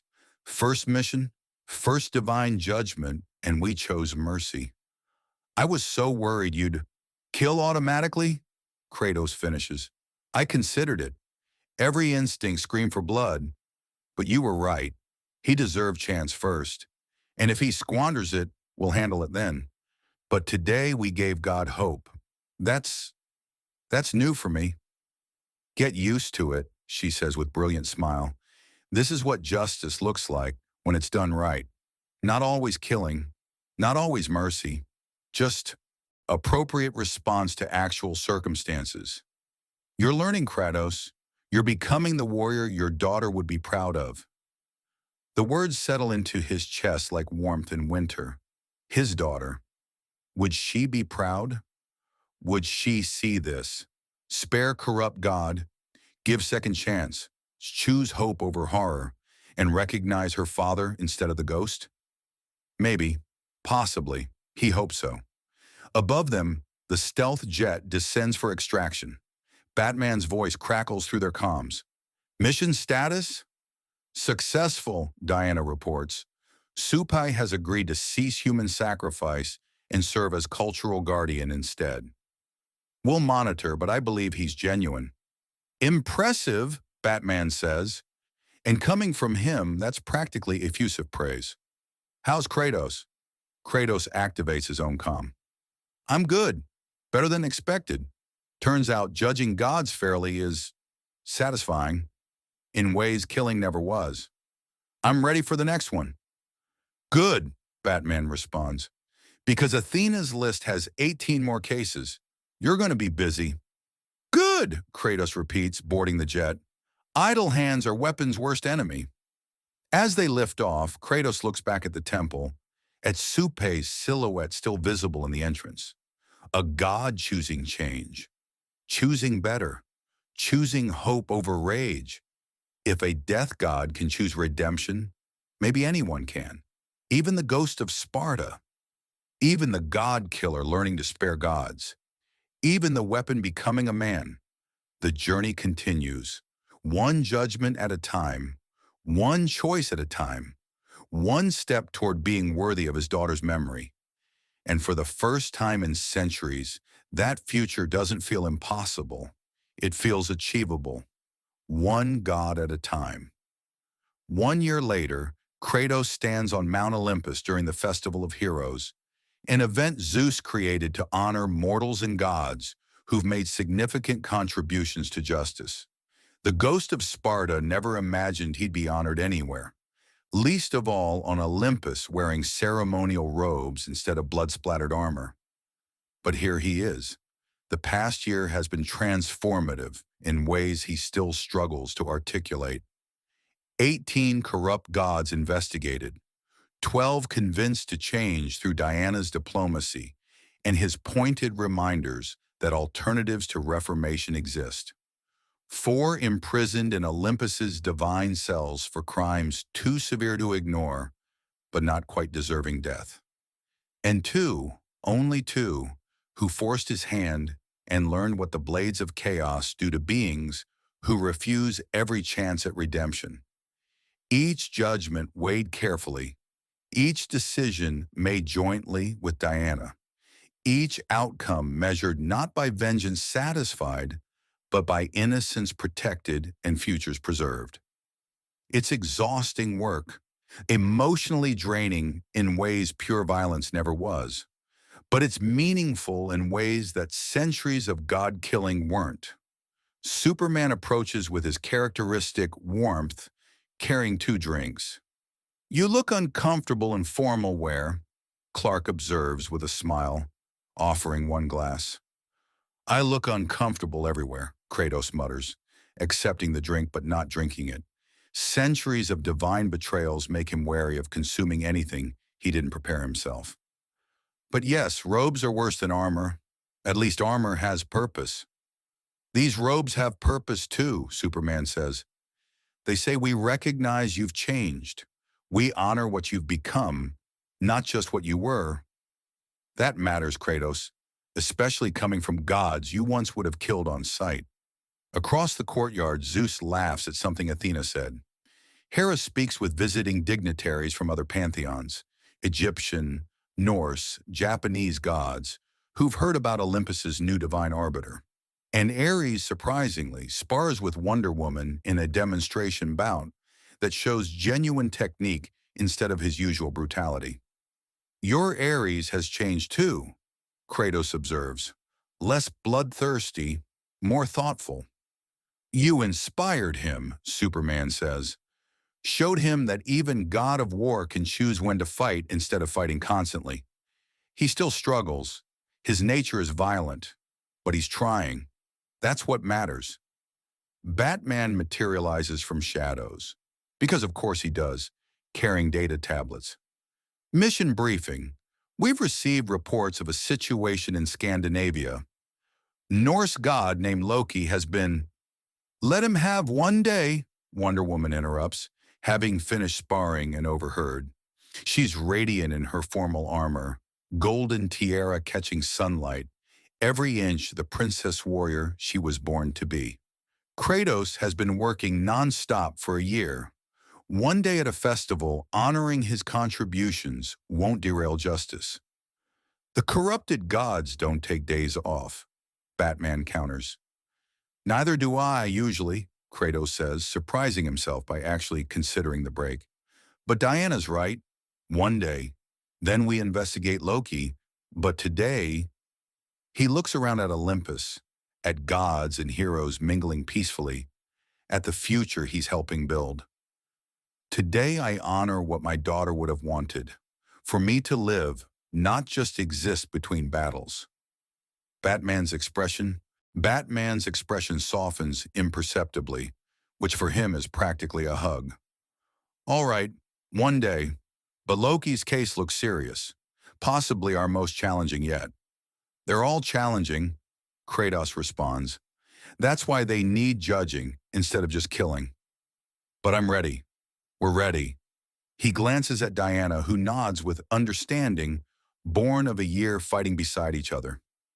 The ceremony begins as Zeus takes the central platform, lightning crackling around him in patterns of celebration rather than threat. Today we honor those who have embodied our highest ideals, the king of Olympus announces, voice carrying to every corner of the courtyard. Those who've chosen justice over vengeance, mercy over malice, wisdom over wrath.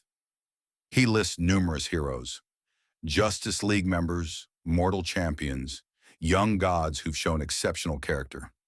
Then, and we honor Kratos, once called the Ghost of Sparta, now known as Olympus's Justice. He came to us as enemy, arrived bearing rage earned through divine betrayal. He could have destroyed us as he destroyed his world's gods. Instead, Zeus's expression shows genuine respect. He chose to learn, to grow, to become arbiter instead of executioner, to prove that even the most damaged warrior can become more than his trauma. The applause is genuine. Gods and heroes who once feared him now acknowledge what he's become. It's surreal, uncomfortable, but also validating. Evidence that change is possible, that redemption isn't just philosophical concept, but achievable reality. Kratos doesn't smile. Smiling still feels foreign after centuries, but he inclines his head in acknowledgement. Small gesture, profound meaning. After the formal ceremony, as celebration continues with music and food, and the kind of joy Olympus rarely indulged during his world's time, Kratos finds himself alone on a balcony overlooking the mortal world below. Earth spins peacefully, unaware that gods walk among them, that divine justice is being reformed, that weapons are learning to be men. Footsteps approach, light, careful, familiar. Diana joins him at the railing, her presence comfortable in ways few things are. "Thinking about your daughter?" she asks gently. "Always," Kratos admits, wondering if she'd recognize me now, if she'd see the father she loved or the ghost who wore his face for so long. She'd see both, Diana says with certainty. She'd see the father who loved her enough to spend centuries trying to become worthy of her memory, who chose the hardest path, changing instead of staying broken, who proves every day that love matters more than rage. You have remarkable faith in someone you've never met. I have faith in you, she corrects, and you loved her. That's all I need to know. Love like that doesn't create monsters. It creates men willing to fight monsters, including the monster trauma tried to make them. They stand in companionable silence, watching Earth turn below. Kratos thinks about his journey, from Spartan captain to Ares' weapon to god killer to ghost to this, whatever this is, judge, arbiter, warrior with purpose beyond vengeance. "Do you ever wonder if we're making a difference?" he asks. 18 gods in a year, thousands more across the universe. Can we actually change divine culture? Or are we just delaying inevitable corruption? "We're planting seeds," Diana says. "Every god we convince to change, every deity we show mercy while holding accountable, they tell others. Word spreads. Other pantheons hear that Olympus has arbiter who judges fairly but firmly. That creates pressure for others to reform before we arrive. That's systemic change, Kratos. Slow, but real. And the ones we can't save, the ones we have to kill, they prove the system has teeth," she says pragmatically.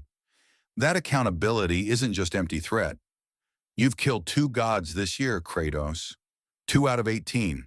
That's 11% mortality rate. In your old life, it was 100%. That's not just progress. That's transformation." The mathematics are stark. She's right.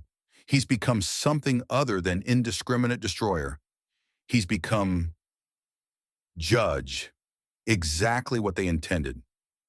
"I'm going back," he says suddenly, "to my universe, before it collapses completely, to see the ruins one last time, Say goodbye properly.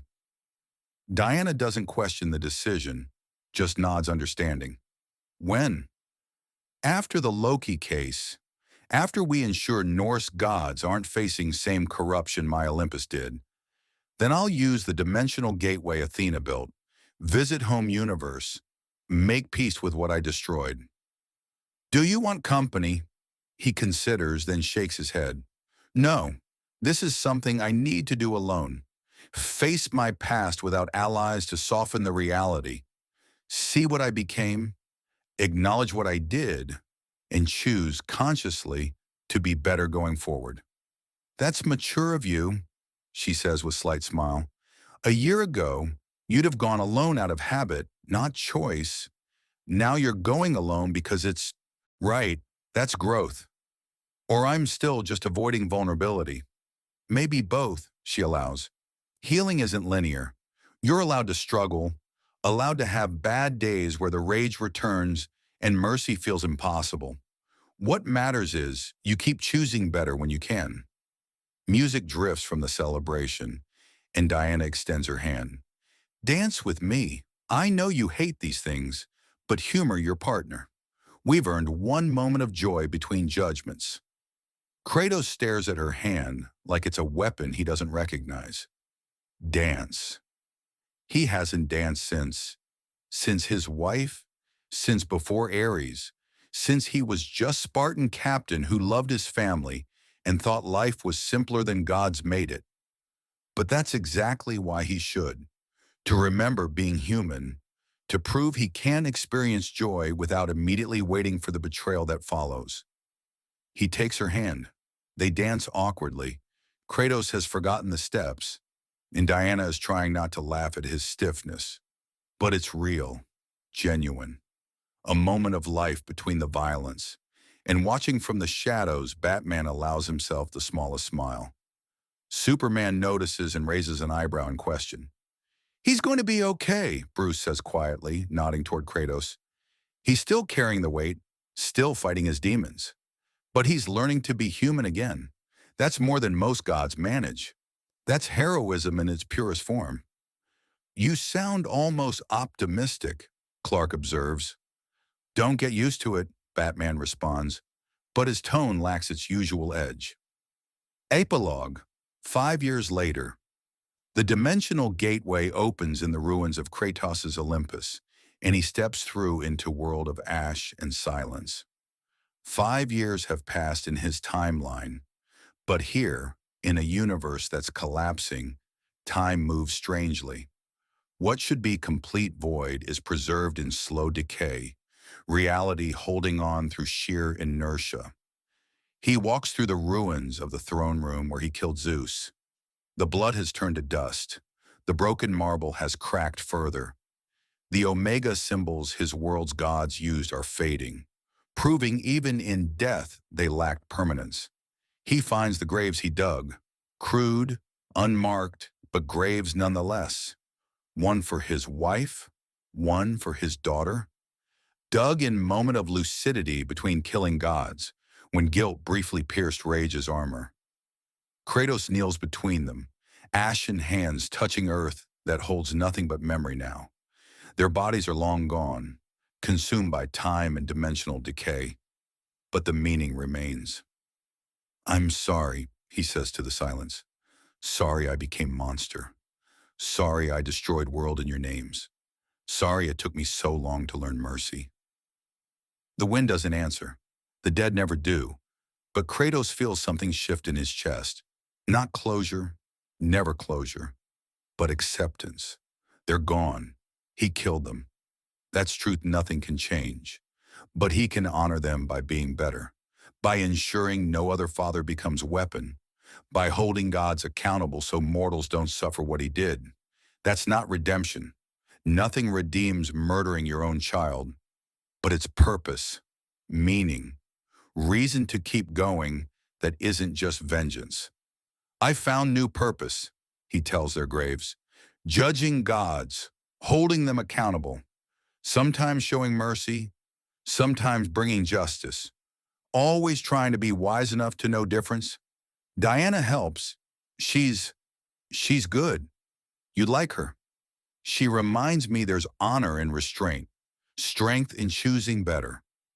He places flowers he carried from Diana's world, earth flowers that shouldn't exist here, but do because he willed them to. Small gesture, insufficient, but all he has. I'm not the ghost anymore, he says finally rising. Not just weapon, not just rage. I'm Kratos, still broken, still scarred, still carrying every mistake, but trying. Every day trying to be father you could be proud of instead of monster you'd fear.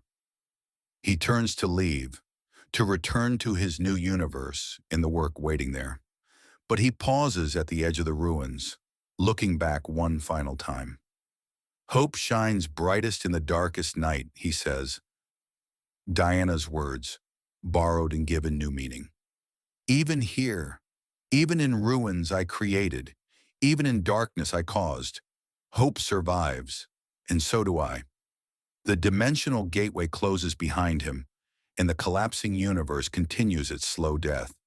But Kratos carries something from it that matters more than ruins or regret. Memory. Not ghost of what he lost, but remembrance of what he loved. And that love, that desperate, fierce, complicated love, is what pushes him forward. Not to destroy, not to rage, but to protect, to judge, to ensure others don't suffer what his family did. That's legacy worth building, purpose worth holding, future worth fighting for. And somewhere in whatever exists beyond death, his daughter smiles, because her father finally came home. Not to the ruins of Olympus or graves in ash, but to himself, to the man he was before gods broke him, to the warrior who chooses when to fight instead of fighting endlessly, to Kratos, not the ghost. Just Kratos, and that's enough. That's finally enough.